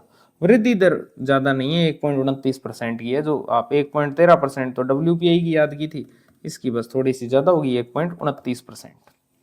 तो ये फूड WPI है। भारांश कितना है? 30%। कितना रहा है? 427। ठीक है, और वृद्धि दर 1.29। ये था WPI। अब आगे बढ़ते हैं और CPI की बात करते हैं, उपभोक्ता मूल्य सूचकांक की। ये जो CPI है, ये उपभोक्ताओं के लिए जो जीवन यापन है उसकी लागत को मापता है बेसिकली, जिससे उनकी जो क्रय शक्ति है उस पर प्रभाव पड़ता है। उपभोक्ताओं की जो क्रय शक्ति है उस पर प्रभाव पड़ता है CPI का। ठीक है, यहाँ पर खुदरा मूल्यों को जो है मापा जाता है। और इसमें एक कंसेप्ट ये आता है कि जो सरकार है वो मुद्रास्फीति के लिए WPI की तुलना में CPI को अधिक महत्व क्यों देती है, ये आपसे पूछा जा सकता है। देखो, आपको एक स्टेटमेंट दिया जा सकता है, कथन, कि सरकार WPI की तुलना में CPI को अधिक महत्व देती है। फिर नीचे कारण लिखा हुआ आ सकता है। कारण क्या है कि CPI जो है वो प्रत्येक उपभोक्ता के लिए कीमत स्तर में होने वाले उतार चढ़ाव को दर्शाता है, जबकि WPI जो है वो उतार चढ़ाव को नहीं दर्शाता। ठीक है, इसलिए जो है CPI को अधिक महत्व दिया जाता है WPI की तुलना में। ठीक है, कीमत का जो स्तर है उसमें जो उतार चढ़ाव हो रहा है उसको दर्शाता है बेसिकली CPI, इसलिए मुद्रास्फीति के अंदर इसको यूज किया जाता है CPI को। ठीक है, तो ये आपको कथन कारण में दिया जा सकता है। कारण में हो सकता है कि CPI जो है वो प्रत्येक उपभोक्ता के लिए कीमत स्तर में होने वाले उतार चढ़ाव को दर्शाता है। तो फिर हो जाएगा कि कथन और कारण दोनों सही है, और कारण कथन की सही व्याख्या करता है। लेकिन वो बहुत ही स्मार्टली एक ऑप्शन दे सकता है कि WPI जो है वो प्रत्येक उपभोक्ता के लिए कीमत स्तर में होने वाले उतार चढ़ाव को दर्शाता है। तो फिर कारण गलत हो जाएगा, ध्यान रखना। कथन सही रहेगा लेकिन कारण गलत हो जाएगा, क्योंकि CPI दर्शाता है उतार चढ़ाव को कीमत में, WPI नहीं दर्शाता। CPI 4 टाइप का होता है बेसिकली। कौन कौन सा है? इंपॉर्टेंट है, ध्यान रखना। अब अपने पहले तो थोड़ा सा एक टेबल के माध्यम से समझ लेते हैं कि अलग अलग प्रकार का जो सीपीआई है वो कौन सा है, उसका आधार वर्ष क्या है और उसका निर्माण कौन करता है, उनको तैयार कौन करता है। तो जो औद्योगिक श्रमिक हैं उनके लिए पहला प्रकार है औद्योगिक श्रमिकों के लिए सीपीआई, जिसको अपने बोलते हैं सीपीआई इंडस्ट्रियल वर्कर आईडब्ल्यू। इसका आधार वर्ष है 2016। ठीक है। कृषि श्रमिक जो हैं इनके लिए जो सीपीआई एएल बोलते हैं एग्रीकल्चर लेबर, ठीक है, इसका आधार वर्ष 2019 है। ये इंपॉर्टेंट है, पहले ये अलग होता था लेकिन अब जो है इसको चेंज कर दिया गया है, ये 2019 है अब 2025 से। ठीक है, आगे डिटेल में बात करेंगे। 2019 अब वर्तमान में इसका आधार वर्ष है। फिर आता है तीसरा सूचकांक ग्रामीण श्रमिकों के लिए, रूरल जो लेबर है उसके लिए, उसका आधार वर्ष है 1986-87। ये पहले इनका भी होता था, कृषि श्रमिकों का भी। तो 1986-87 है ग्रामीण श्रमिकों का। ठीक है। और ये जो ऊपर वाले तीनों ही सूचकांक हैं, इन तीनों का ही निर्माण कौन करता है, श्रम ब्यूरो चंडीगढ़। ठीक है, इनका निर्माण कौन करता है, श्रम ब्यूरो चंडीगढ़। लेकिन ये चौथा जो सूचकांक है सीपीआई के अंदर, ग्रामीण शहरी और संयुक्त, ठीक है, रूरल अर्बन एंड कंबाइंड जो है, इसका आधार वर्ष 2012 है और इसको एनएसओ नई दिल्ली के द्वारा और एमओएसपी जो है ministry of statistics and programming, इसके द्वारा तैयार किया जाता है। आगे देख लेंगे आराम से। ठीक है, तो ये एक बार एक टेबल में आप आधार वर्ष याद करो इनके, और इनका निर्माण कौन करता है, तो वो तो इजी है, कंबाइंड वाला जो है उसका एनएसओ करता है नई दिल्ली। ठीक है, इसके बाद सबसे पहले अब एक एक करके इनको समझते हैं। औद्योगिक श्रमिकों के लिए जो उपभोक्ता मूल्य सूचकांक है, जिसको अपने सीपीआई आईडब्ल्यू बोलते हैं, इसको देखते हैं। इसका लक्षित समूह क्या है, औद्योगिक श्रमिक। अब औद्योगिक श्रमिक में कौन आते हैं, जो कारखाने के अंदर काम कर रहे हैं, खनन के अंदर काम कर रहे हैं, वृक्षारोपण के अंदर, मोटर परिवहन में, पोत है, रेलवे है, विद्युत है, उनमें जो नियोजित श्रमिक हैं वो आपके लक्षित समूह में आएंगे। इसमें किस लिए उपयोग किया जाता है ये पूछा जा सकता है। सीपीआई आईडब्ल्यू का उपयोग किस लिए किया जाता है, सार्वजनिक और निजी दोनों क्षेत्रों के अंदर कर्मचारियों के लिए महंगाई भत्ते के निर्धारण के लिए। ठीक है, सीपीआई आईडब्ल्यू का प्रयोग किया जाता है सार्वजनिक और निजी दोनों क्षेत्रों के अंदर जो कर्मचारी हैं उनके महंगाई भत्ते का निर्धारण करने के लिए इसका यूज किया जाता है। अगर आप इसकी पुरानी श्रृंखला को देखोगे तो इसका आधार वर्ष 2001 होता था। जो सीपीआई आईडब्ल्यू है इसका आधार वर्ष 2001 होता था। और इसमें कौन कौन से केंद्र शामिल थे राजस्थान से, तो इसमें जयपुर शामिल था, इसमें भीलवाड़ा शामिल था और इसमें एक अजमेर भी शामिल था। ये पुरानी श्रृंखला है सीपीआई आईडब्ल्यू की, जब इसका आधार वर्ष 2001 होता था और इसके जो सेंटर्स होते थे वो थे जयपुर, भीलवाड़ा और अजमेर। ठीक है, लेकिन जो इसकी नई श्रृंखला है जो कि सितंबर 2020 से लागू हुई है, ठीक है, सितंबर 2020 से लागू हुई है, उसमें इसका आधार वर्ष जो है वो नवीन है 2016। सीपीआई आईडब्ल्यू का आधार वर्ष 2016, पुराना क्या था 2001। और इसके अंदर राष्ट्रीय स्तर पर इसका निर्माण जो है 88 औद्योगिक केंद्रों से किया जाता है। ठीक है, 88 जो औद्योगिक केंद्र हैं उनसे इसका निर्माण पूरे भारत में किया जाता है सीपीआई आईडब्ल्यू का, जिसमें राजस्थान के अंदर 3 केंद्र हैं। पुरानी श्रृंखला में वो 3 केंद्र थे, जयपुर, भीलवाड़ा और अजमेर। लेकिन अब जयपुर और भीलवाड़ा तो है, लेकिन अजमेर जो है इसकी जगह पर अलवर हो चुका है। ठीक है, तो इसमें अलवर, भीलवाड़ा और जयपुर हो चुके हैं वर्तमान के अंदर। तो क्या क्या परिवर्तन हुआ है बेसिकली सितंबर 2020 से, सितंबर 2020 से पहला परिवर्तन तो हुआ है कि सीपीआई जो आईडब्ल्यू है इसका नया आधार वर्ष जो है वो 2016, क्या है 2016। और इसके बाद में जो केंद्र हैं उनमें परिवर्तन हुआ है। 3 केंद्र थे तो उसमें पुराना जो अजमेर था उसकी जगह पर अब अलवर आ गया है, तो ये परिवर्तन हुआ है। इसके अलावा अगर बात करें वर्ष 2025 के अंदर उपभोक्ता कीमतों में निरंतर वृद्धि जो है उसका रुझान जारी रहा है इसके अंदर, है ना, सीपीआई आईडब्ल्यू में निरंतर वृद्धि हो रही है। इंपॉर्टेंट चीज मैं बताता हूँ, सीपीआई जो आईडब्ल्यू है इसके अंदर 2025 के अंदर सर्वाधिक वृद्धि सेंटर वाइज अगर देखें, जो 3 सेंटर है, ठीक है, उनके आंकड़े आपको नहीं याद करने हैं। 2025 में सर्वाधिक वृद्धि का क्रम आपको याद रखना है। सबसे ज्यादा हुई है भीलवाड़ा के अंदर, दूसरे नंबर पर अलवर और तीसरे नंबर पर जयपुर है, ध्यान रखना। BAJ बाज, ठीक है। तो सर्वाधिक वृद्धि का क्रम ध्यान रखना है। सीपीआई आईडब्ल्यू के अंदर जो 3 सेंटर्स हैं उनकी सबसे ज्यादा हुई है किसके अंदर? भीलवाड़ा के अंदर, फिर अलवर के अंदर और फिर जयपुर के अंदर। और अखिल भारतीय स्तर पर कितनी वृद्धि हुई है इसमें? 2.75%। नहीं याद करना। कृषि श्रमिकों के लिए जो उपभोक्ता मूल्य सूचकांक है सीपीआई एएल जिसको अपने बोलते हैं, उसका जो पुराना आधार वर्ष, ये इंपॉर्टेंट है, ध्यान रखना इस बार के लिए। इसका पुराना आधार वर्ष था 1986-87। 1986-87 इसका पुराना आधार वर्ष था, मई 2025 तक। लेकिन जून 2025 से अब एक इसका नया आधार वर्ष जो है वो लॉन्च किया गया है और वो है 2019। अब इसमें 2019 के आधार वर्ष का प्रयोग हो रहा है। कब से? जून 2025 से। अगर अपने जून से दिसंबर 2025 तक की अवधि के दौरान सीपीआई एएल को देखें तो राजस्थान का भारत से ज्यादा है, ठीक है। कितना ज्यादा है? सिर्फ 1 पॉइंट का ही फासला है। राजस्थान 137 है, भारत 136 है, ठीक है। सिर्फ आपको ये याद कर लेना है कि राजस्थान का भारत से ज्यादा है एएल वाला, ठीक है, जो कृषि श्रमिकों के लिए है।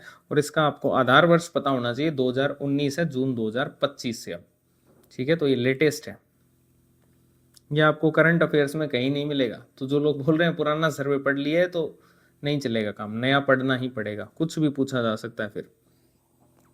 तीसरा इसमें आता है सामान्य उपभोक्ता मूल्य सूचकांक, ग्रामीण, शहरी और संयुक्त, ठीक है। सामान्य उपभोक्ता मूल्य सूचकांक जिसमें रूरल भी है, अर्बन भी है और कंबाइंड भी है, दोनों का।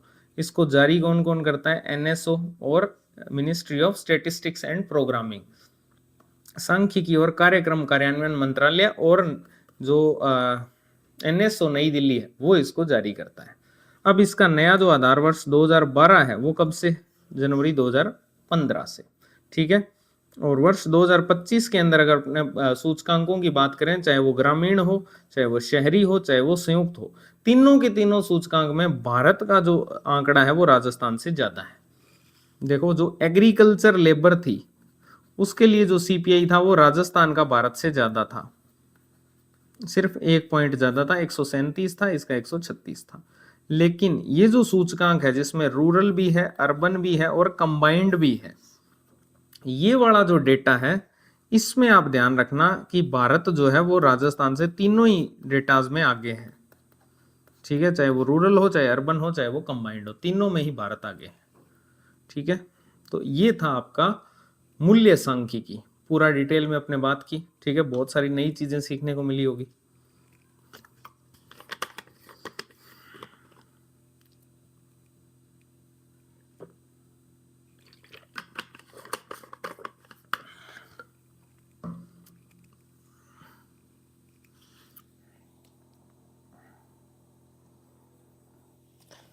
अब अपने बात करते हैं राजकोषीय प्रबंधन की, ठीक है। इस चैप्टर की तीसरी मेन हेडिंग, एक हेडिंग में अपने आर्थिक विकास के सूचक देखे, ठीक है। दूसरी हेडिंग में अपने मूल्य सांख्यिकी की बात की। तीसरी हेडिंग राजकोषीय प्रबंधन है जिसमें अपने प्राप्तियां, व्यय और घाटे को लेकर बात करेंगे, ठीक है।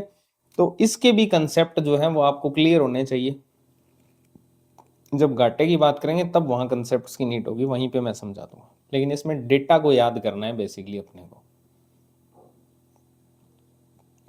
क्या पूरे डेटा याद करने हैं? तो पूरे नहीं याद करने, कितने के याद करने वो मैं बता देता हूँ।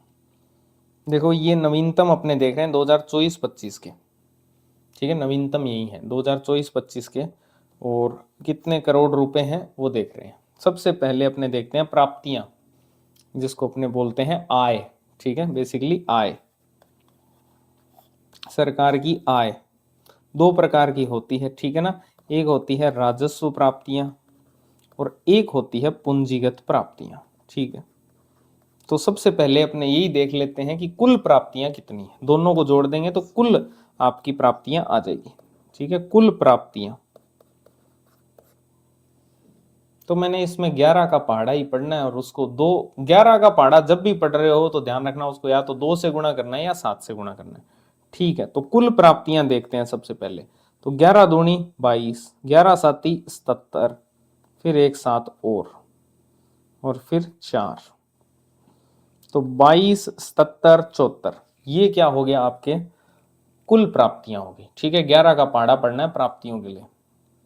आय कितनी हुई है, जब आपको आय हो जाती है तो आप प्रसाद चढ़ाने जाते हो कितने रुपए का, 11 रुपए का। तो 11 रुपए का प्रसाद चढ़ाने जाओगे तो दुगुना कर दो उसको पहले, तो फिर 7 गुना करो, फिर आगे एक 7 और फिर 4, ठीक है। तो 22, 77, 74 ये हुई है आपकी कुल प्राप्तियां टोटल, ठीक है, जिसमें आपकी राजस्व प्राप्तियां भी शामिल हैं और गैर साख पूंजीगत प्राप्तियां भी शामिल है, ठीक है ना। जिसमें क्रेडिट नहीं है वो वाली पूंजीगत प्राप्तियां भी आपको जो हुई है वो भी शामिल है, यानी राजस्व प्राप्तियां भी है और पूंजीगत प्राप्तियां भी शामिल है जिसमें गैर साख वाली है, ठीक है। ये तो हुई टोटल। अब इसमें राजस्व कितनी है और पूंजीगत कितनी है, तो बहुत ही सिंपल है इसको, तो राजस्व सबसे ज्यादा होगा, राजस्व में 22 तो रहेगा ही रहेगा, ठीक है। फिर यहां थोड़ा सा परिवर्तन होगा, 7 तक भी रहेगा, ये यहां तक तो सेम रहेगा, फिर आगे 250 कर देना इसको, 250 प्रसाद कितने रुपए तक ले जाना, 250 रुपए तक, ठीक है।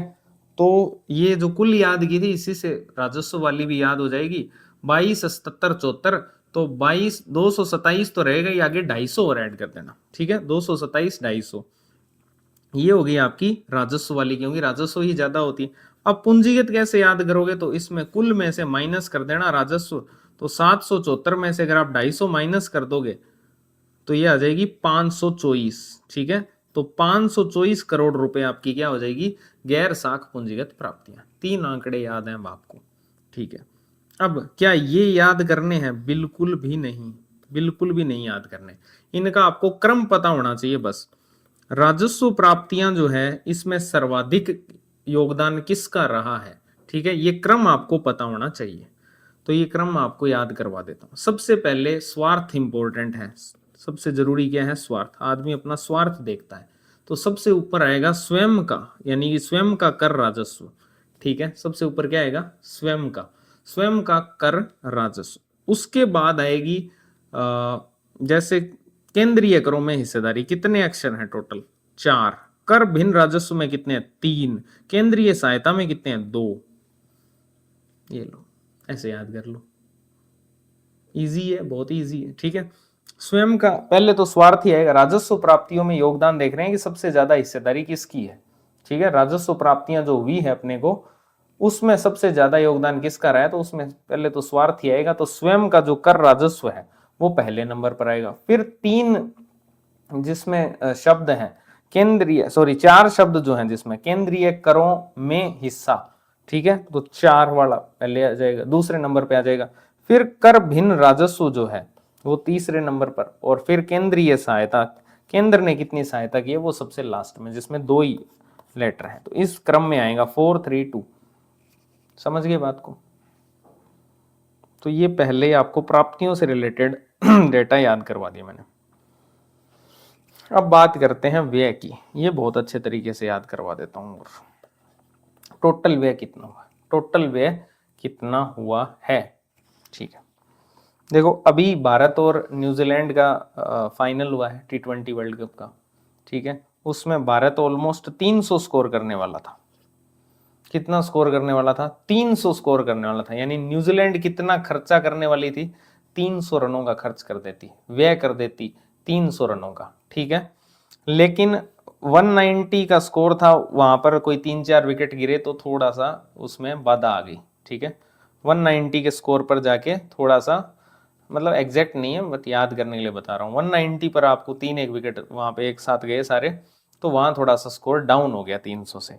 तो कुल व्यय कितना है, 300, 194। अब तो याद रह जाएगा, अब नहीं भूलोगे, ठीक है। फाइनल से लिंक कर दिया तो अब तो नहीं भूल रहे आप, ठीक है। भारत 300 बनाने वाला था लेकिन 194 के ऊपर विकेट्स गिरे तो थोड़ा सा स्कोर जो है वो डाउन रह गया, ठीक है। तो 300, 194 जो है ये है कुल व्यय राजस्थान का, ठीक है। अब व्यय में भी 3 चीजें हैं, एक तो राजस्व व्यय है, एक पूंजीगत परिव्यय है, ठीक है, और एक इसमें व्यय किस प्रकार से होता है, खर्चा अपने कैसे करते हैं, किसी को उधार दे देते हैं, ठीक है, वो भी होता है, एडवांस दे देते हैं किसी को, अग्रिम जिसको अपने बोलते हैं, तो ये भी व्यय का ही पार्ट है। लेकिन इसमें आपको याद सिर्फ ये वाला ही करना है, कुल व्यय कितना हुआ है, 300, 194। अब इसमें राजस्व व्यय कितना है, तो राजस्व व्यय ध्यान रखना इसमें ये ऐसे याद कर लेना फिर इसको 3 लाख। और राजस्व व्यय को याद करने का तरीका है 2.69, ठीक है, 2.69 लाख जो है इसमें राजस्व व्यय है, ये याद कर लेना बस। एक राजस्व व्यय 2.69 लाख है, वो मैंने आपको याद कराई दिया कि 300 बनाने वाले थे लेकिन 194 पे थोड़े से विकेट गिरे तो दिक्कत आई। तो 3 लाख उसको मान लो, लगभग 3 लाख करोड़ रुपए। और राजस्व व्यय अगर अपने देखेंगे उसमें से कुल व्यय में से तो 2.69 लाख हो जाएगा, ठीक है। फिर अगर अपने बात करें ब्याज भुगतान की, तो ये ब्याज भुगतान इंपॉर्टेंट है, मैं आपको समझाऊंगा आगे कि इसमें से राजस्व व्यय में से ब्याज भुगतान कितना हुआ। तो लगभग 40,179 करोड़ हुआ, ठीक है। 40,000, इसको सिर्फ 40,000 याद रखना, 40,000 लगभग ब्याज भुगतान कितना हुआ, 40,000, ठीक है।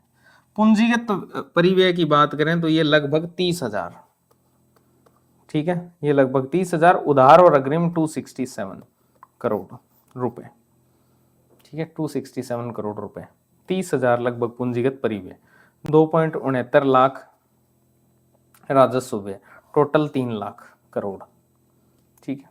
ये हो गए आपके व्यय और प्राप्तियां। अब आ जाते हैं घाटों पर। घाटा, 3 प्रकार का घाटा यहां देखेंगे। एक देखेंगे राजस्व घाटा, जो कि बहुत सिंपल है निकालना। राजस्व व्यय में से राजस्व आय को माइनस कर दोगे तो राजस्व घाटा आ जाएगा। राजकोषीय घाटा कैसे निकालेंगे, तो बहुत सिंपल है। कुल जो आपका व्यय है उसमें से कुल आय को आप माइनस कर दो तो आपका राजकोषीय घाटा आ जाएगा, ठीक है। आय यानी कि प्राप्तियां, तो प्राप्तियों में गैर साख पूंजीगत प्राप्तियां थी, ध्यान रखना, ठीक है। फॉर्मूले में बहुत सारे लोग मिस्टेक करते हैं। इसके अलावा एक आता है प्राथमिक घाटा। प्राथमिक घाटा क्या होता है? प्राथमिक घाटा होता है कि जो राजकोषीय घाटा था उसमें से अगर आप ब्याज भुगतान को माइनस कर दो तो वो हो जाएगा प्राथमिक घाटा, ठीक है। इसलिए ब्याज भुगतान मैंने याद करवाया था आपको 40,000, ठीक है। राजकोषीय जो घाटा है उसमें से अगर आप ब्याज भुगतान को माइनस कर देते हो तो ये आपका प्राथमिक घाटा निकल के आ जाएगा। अब एक एक करके घाटे याद करने की कोशिश करते हैं, कितना घाटा लगा है, ठीक है। राजस्व घाटा देखते हैं पहले। तो राजस्व घाटा रहा है लगभग 41,000 के आसपास, ऐसे याद करना है इसको, 41,000, ठीक है। 41,950 पूरा याद ना हो तो भी चलेगा, लेकिन 41,000 जो पहला 2 डिजिट है वो याद रहने चाहिए। 41,950 करोड़ रुपए राजस्व घाटा रहा है, ठीक है। राजकोषीय घाटा कितना रहा है ये ध्यान रखना। राजकोषीय घाटा रहा है 72, तो 72,420 ही होगी, ठीक है। घाटे में क्या होगी, 420, तो 72,420 जो है वो रहा है राजकोषीय घाटा। राजस्व घाटा कितना रहा है, 41,000, 41,000 रहा है राजस्व घाटा, 41,950।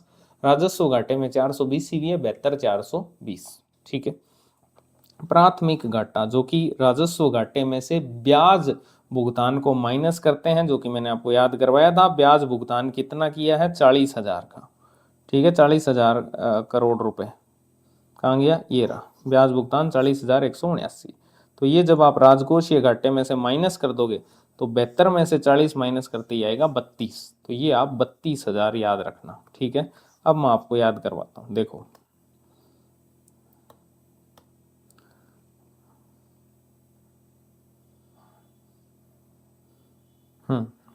देखो प्राथमिक घाटा है 32,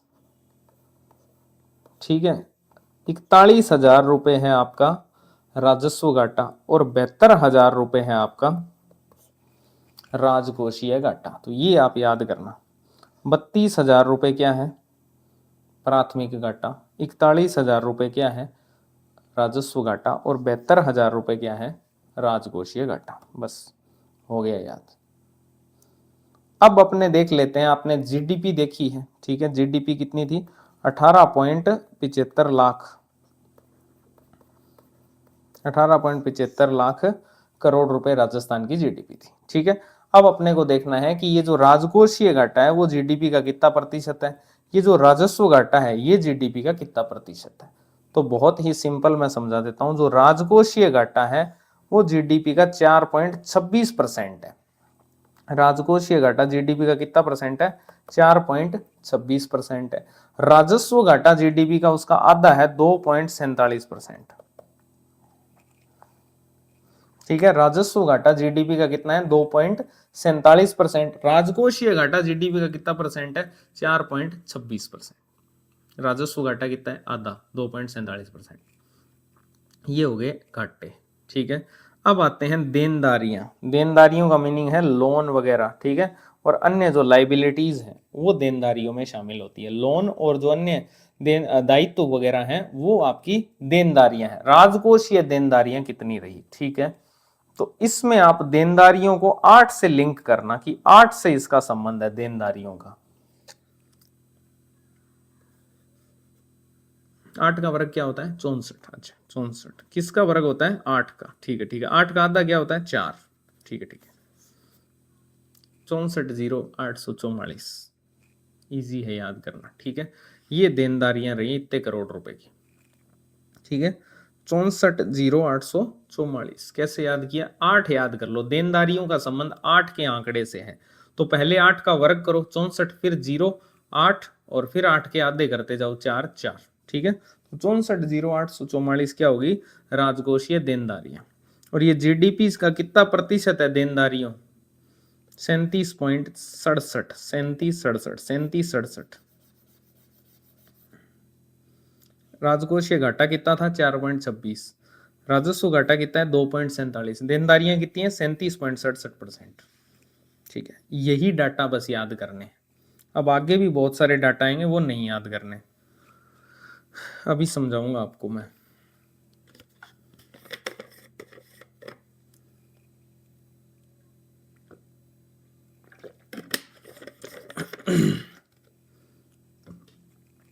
अब ये जो डाटा है ना कि राजस्व प्राप्तियों में वृद्धि दर कितनी रही है। ठीक है, स्वयं के कर राजस्व में कितनी वृद्धि दर रही है? आपको मैंने बताया था कि राजस्व प्राप्तियां कितनी है, उसमें वृद्धि दर गत वर्ष की तुलना में कितनी है? तो 11% है। एक बार पढ़ लेना, बस खत्म करना, दिमाग में मत डालने की कोशिश करना। राज्य के स्वयं के कर राजस्व में कितनी वृद्धि हुई है? उसमें से 9% हुई है। इसी का पार्ट है ये राजस्व प्राप्तियों का। ठीक है, फिर जीडीपी से अगर बात करें, राजस्व प्राप्तियां कितने प्रतिशत है? 13% है। जीडीपी से राज्य का स्वयं कर राजस्व कितना है? 6% है। ये नहीं याद करना है। वेतन और मजदूरी पर जो व्यय हो रहा है वो कितना हो रहा है? ठीक है, उसमें राजस्व प्राप्तियों से उसका कितना प्रतिशत है? ठीक है, राजस्व व्यय से उसका कितना प्रतिशत है? नहीं याद करना। ब्याज भुगतान व्यय, ये कुछ भी याद करने की नीड नहीं है बेसिकली। ठीक है, वेतन और मजदूरी पर कितना व्यय हो रहा है, तो इसमें मोटा मोटा याद रख लेना कि जो राजस्व व्यय है, व्यय से जो उसका प्रतिशत है वो ज्यादा है प्राप्तियों की तुलना में। तो ऐसा याद कर लेना कि वेतन और मजदूरी पर जो है व्यय ज्यादा है और प्राप्तियां कम है। ठीक है, एक तो ये याद कर लेना। ब्याज भुगतान जो है, यहां पर आपको आय ज्यादा मिलेगी और व्यय कम मिलेगा। तो ऐसे कंक्लूजन याद कर लो बस इनके। वेतन और मजदूरी पर जो व्यय किया गया है उसमें जो राजस्व व्यय है वो राजस्व प्राप्तियों से ज्यादा है। ठीक है, और जो ब्याज भुगतान है उस पर जो व्यय किया गया है उसमें राजस्व प्राप्तियों का ज्यादा योगदान है व्यय की तुलना में। ठीक है, और आंकड़ा याद करना चाहो तो मजदूरी और वेतन पर 70,000 है और ब्याज भुगतान पर याद करवाया था 40,000। ये छोड़ सकते हो।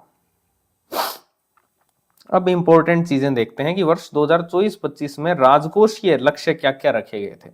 तो जो राजकोषीय घाटा अनुमानित था वर्ष 2024-25 के अंदर, वर्ष 2024-25 में कि इतना राजकोषीय घाटा, ये अनुमान कहां लगाया जाता है? बजट में। तो जो अनुमानित डेटा था राजकोषीय घाटा का वो था 70,000 करोड़। 70,000 करोड़ जो था राजकोषीय घाटा अनुमानित था। कितना था? 70,091। लेकिन इसमें हो गई 420 और ये हो गया 72,420। वास्तविक क्या आया? 72,420। ठीक है, और ये जीडीपी का कितना था? 4.26%। ये याद कर चुके हैं। इसमें विद्युत क्षेत्र के लिए अगर बात करें तो 0.42% था, और पूंजीगत व्यय के लिए जो राज्यों को विशेष सहायता दी जाती है उसके अंतर्गत फिर 50 वर्षीय ब्याज मुक्त ऋण के लिए 0.54% अतिरिक्त हुआ। ये विद्युत क्षेत्र के लिए जो राजकोषीय घाटा 0.42% और पूंजीगत व्यय के लिए जो राज्यों को विशेष सहायता दी जाती है उसके अंतर्गत 50 वर्षीय जो ब्याज मुक्त ऋण है उसके लिए कितना हुआ 0.54% एडिशनल। ये था राजकोषीय घाटा। अनुमानित था 70,000 72,000 और उसमें 420 होगी तो वास्तविक आ गया। जीडीपी का 4.26%। अब कुछ और इंपॉर्टेंट चीजें देखते हैं, जैसे कि जो राजस्व प्राप्तियां हैं उस पहले अपने प्राप्तियों की प्रवृत्ति देख लेते हैं।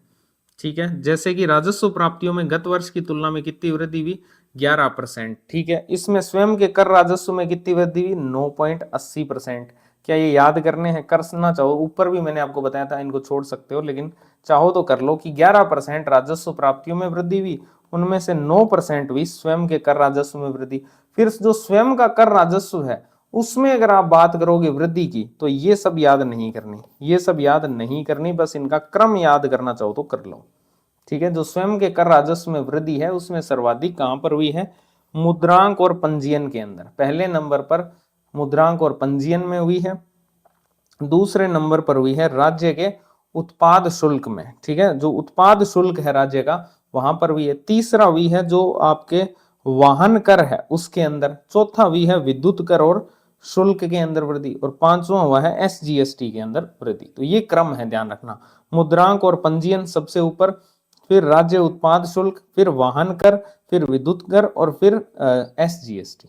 ठीक है, अब बात करते हैं व्यय की। व्यय में इंपॉर्टेंट है राजस्व व्यय। राजस्व व्यय का सेवावार विवरण अगर अपने देखें तो सबसे ज्यादा खर्चा होता है सामाजिक सेवाओं पर, और कितना होता है 42%। ऐसे याद कर लो, सामाजिक सेवाओं पर होता है 42%। फिर जो सामान्य सेवाएं होती है जिसमें कि अनुदान हो गया, जैसे ग्रांट अपने किसी को देते हैं या फिर अंशदान अपने देते हैं, ठीक है, तो उस पर कितना खर्चा होता है? उस पर 32% होता है। फिर आती है आर्थिक सेवाएं जिन पर 25% खर्च किया जाता है। तो इस प्रकार से आप सेवावार देख सकते हो राजस्व व्यय, ये पूछा जा सकता है। राजस्व व्यय का सेवावार विवरण आपको याद होना चाहिए। सबसे ज्यादा खर्चा होता है सामाजिक सेवाओं पर जो कि है 42%। ठीक है, सामान्य सेवाओं पर कितना होता है 32%, जिसमें अनुदान आता है और अंशदान आता है। आर्थिक सेवाओं पर होता है 25%। ठीक है, इसके बाद में ये सब आप छोड़ सकते हो, इसमें से कुछ भी खास डेटा नहीं है। बस ये जो विकासात्मक व्यय है ये याद कर सकते हो आप कि जो विकासात्मक व्यय है, विकासात्मक व्यय का मीनिंग होता है सामाजिक और आर्थिक सेवाओं पर टोटल व्यय। तो ये देखो 42% और आर्थिक पर 25 होता है, तो 42 और 25 अगर आप जोड़ दो लगभग 67% बनता है ये। ठीक है, तो ये कुल व्यय का लगभग आप मान लो 70% है। कुल व्यय का 70.8% है विकासात्मक व्यय। एक डाटा ये याद करना है कि जो कुल व्यय है उसका कितना परसेंट है विकासात्मक व्यय, जिसमें सामाजिक और आर्थिक सेवाओं का व्यय शामिल है 70.8%। ठीक है, फिर आता है पूंजीगत परिव्यय। पूंजीगत परिव्यय जो होता है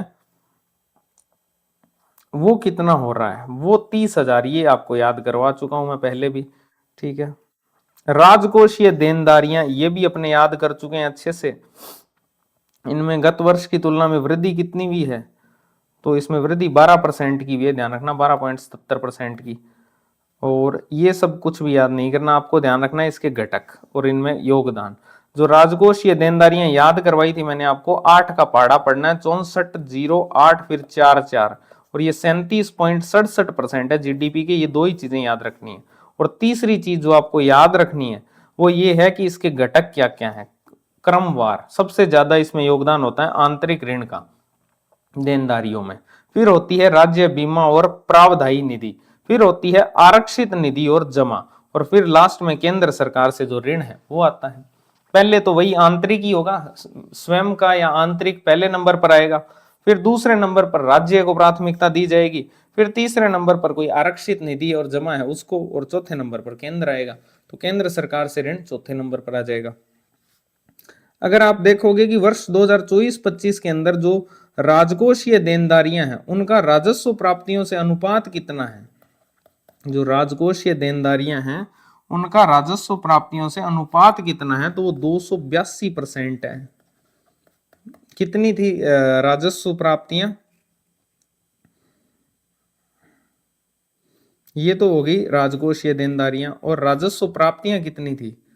याद की थी ना आपने, 22 77 और आगे 4 था ना, और इसमें से कितना माइनस किया था?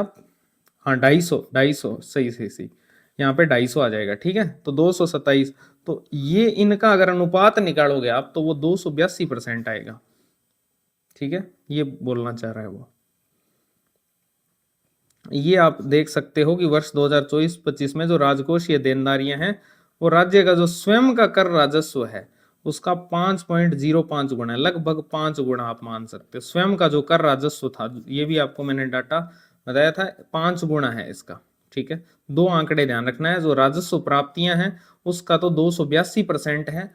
ठीक है, और उस राजस्व प्राप्तियों में भी स्वयं का जो कर राजस्व जिसका सबसे ज्यादा योगदान होता है उसका ये 5 गुना है, ध्यान रखना। क्या? राजकोषीय देनदारियां। ठीक है, इसके बाद अपने देखते हैं स्कीम वार जो है परिव्यय कितना हुआ है, स्कीम वार कितना खर्च किया गया है इसमें। तो 2025-26 का आंकड़ा देख रहे हैं। ठीक है, तो 2025-26 के अंदर जो स्कीम वार परिव्यय है वो इतने करोड़ किया गया था। ठीक है, आप इसको मान लो लगभग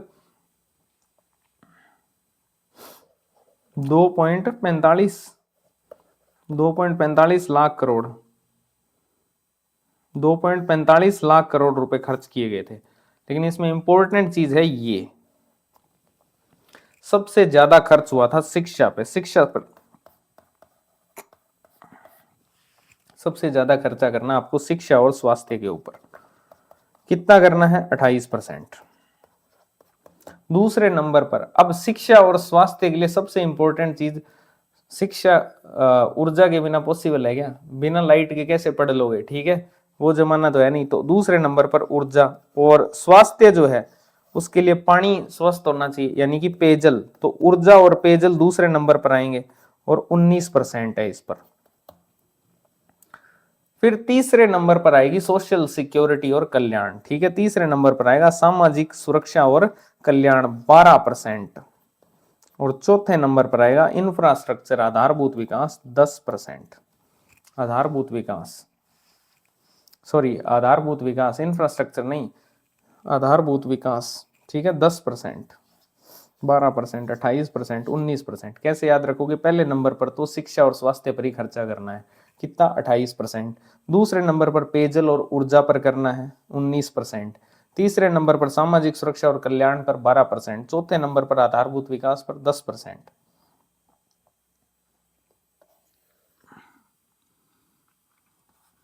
ये भी दे रखा है कि कृषि विकास पर कितना करना है, ग्रामीण विकास पर कितना करना है, 10.15% करना है, कृषि विकास पर 5.73% करना है। तो इस प्रकार से डेटाज भी दिए हुए हैं अदर, लेकिन आप वो टॉप वाले 4 याद कर लो, वही काफी है। अब अपने इस चैप्टर के लास्ट सेगमेंट पे आते हैं, वित्तीय सेवाएं। ठीक है, बैंकिंग। पहले अपने बैंकिंग के आंकड़े देख लेते हैं। तो बैंकिंग के आंकड़े अगर आप याद करना चाहो तो सिंपल है, जमा राशि जो है, जो जमा राशि है उसके अंदर कितनी वृद्धि हुई है। तो राजस्थान और भारत के सेम सेम आंकड़े हैं, बस ध्यान रखना राजस्थान में थोड़ी सी ज्यादा वृद्धि हुई है, 9.75% की हुई है, और भारत में 9.70% हुई है। जमा राशि वृद्धि राजस्थान में 9.75%, भारत के अंदर 9.70%। ये इतने कोई खास नहीं है। फिर ऋण और जमा का जो है क्रेडिट डेबिट रेशियो जो है, ऋण जमा अनुपात जो है वो कितना रहा है। तो वहां पर भी राजस्थान भारत से आगे है, बस ऐसे याद कर सकते हो कि राजस्थान भारत से आगे है। 89.61% राजस्थान का है और भारत का सिर्फ 80% है। तो इतना याद रख लो, 89%, 80% भारत का।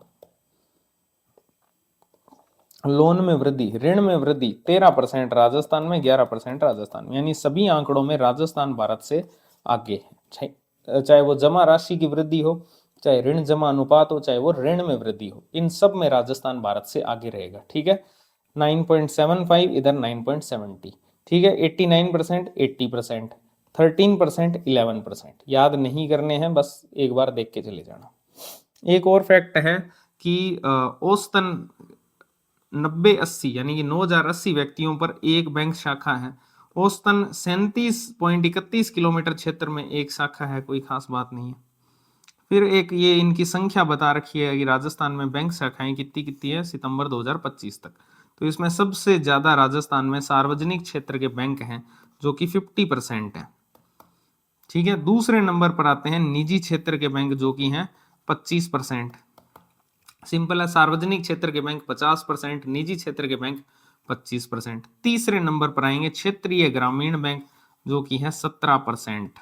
क्षेत्रीय ग्रामीण बैंक आगे 17%। फिर आएंगे लघु वित्त बैंक 6%। और फिर जो बच गए उसमें पेमेंट बैंक आ जाएंगे और विदेशी बैंक आ जाएंगे। ठीक है, तो इस प्रकार से बैंक है। फिर डिजिटल भुगतान के आंकड़े वगैरह दे रखे हैं, छोड़ दो इनको, कोई काम के नहीं है ये। एक अटल पेंशन योजना इंपॉर्टेंट है, बस ये ध्यान रखना। अटल पेंशन योजना जो असंगठित अनऑर्गेनाइज्ड सेक्टर है उसके अंदर जो लेबर काम कर रही है उन पर ये उनको पेंशन देने से रिलेटेड योजना है।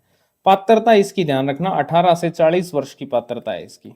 अटल पेंशन योजना में 18 वर्ष से लेकर 40 वर्ष तक के ही जो श्रमिक हैं वो लाभार्थी रहेंगे। क्या लाभ उनको दिया जाएगा? तो प्रीमियम भुगतान करने पर 60 वर्ष की आयु तक उनको प्रतिमाह पेंशन दी जाएगी।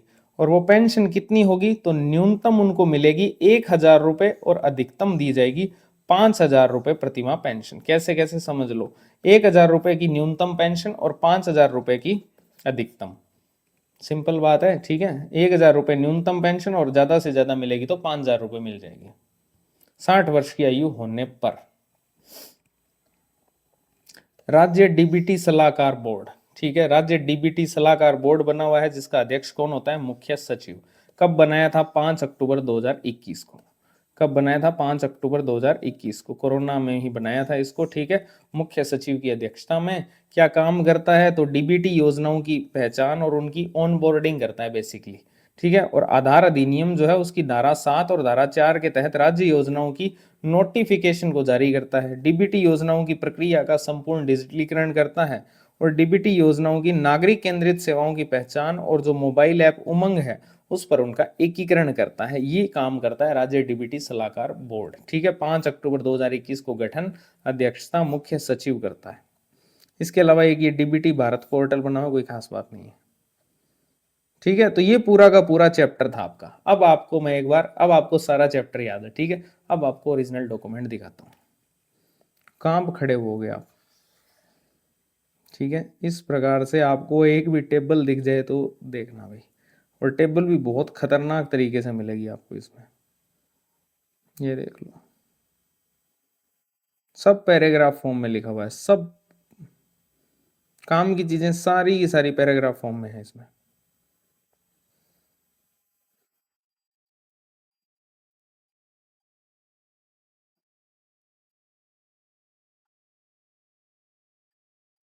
बहुत सारे अनावश्यक टेबल्स। ठीक है, जैसे ये देखो यहाँ पे बना रखी है, इनका कोई मतलब एग्जाम ओरिएंटेड नहीं है।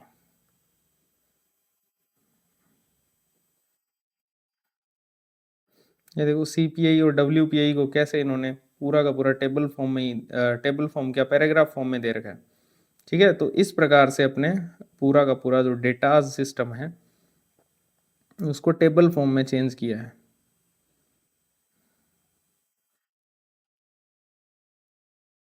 ये बैंकों से रिलेटेड फालतू के डेटा दे रखे थे। ठीक है, थैंक यू वेरी मच आप सभी का, आप सबको बहुत बहुत बधाई अगर आपने पूरे चैप्टर्स पढ़े हैं तो। ठीक है, आपको सर्वे सारा याद हो गया होगा। पीडीएफ के माध्यम से जो पढ़ रहे हैं उनको भी बहुत बहुत शुभकामनाएं। ठीक है, अब बजट बचा है बस, वो तो 21 पेज की पीडीएफ है, जल्दी आ जाएगा। फिर बजट और सर्वे को कंपाइल करके एक पीडीएफ डाल दूंगा मैं। ठीक है, उसको प्रिंट करवा लेना, भले ही अलग अलग प्रिंट करवा लो चैप्टर्स को, कोई दिक्कत नहीं है। Thank you very much. Comment में लिख देना आपका कैसा रहा अब तक का एक्सपीरियंस सर्वे का। आपने इतने सालों से हो सकता है पढ़ा हो सर्वे और इस साल कुछ नया लगा हो तो बता देना। ठीक है, थैंक यू।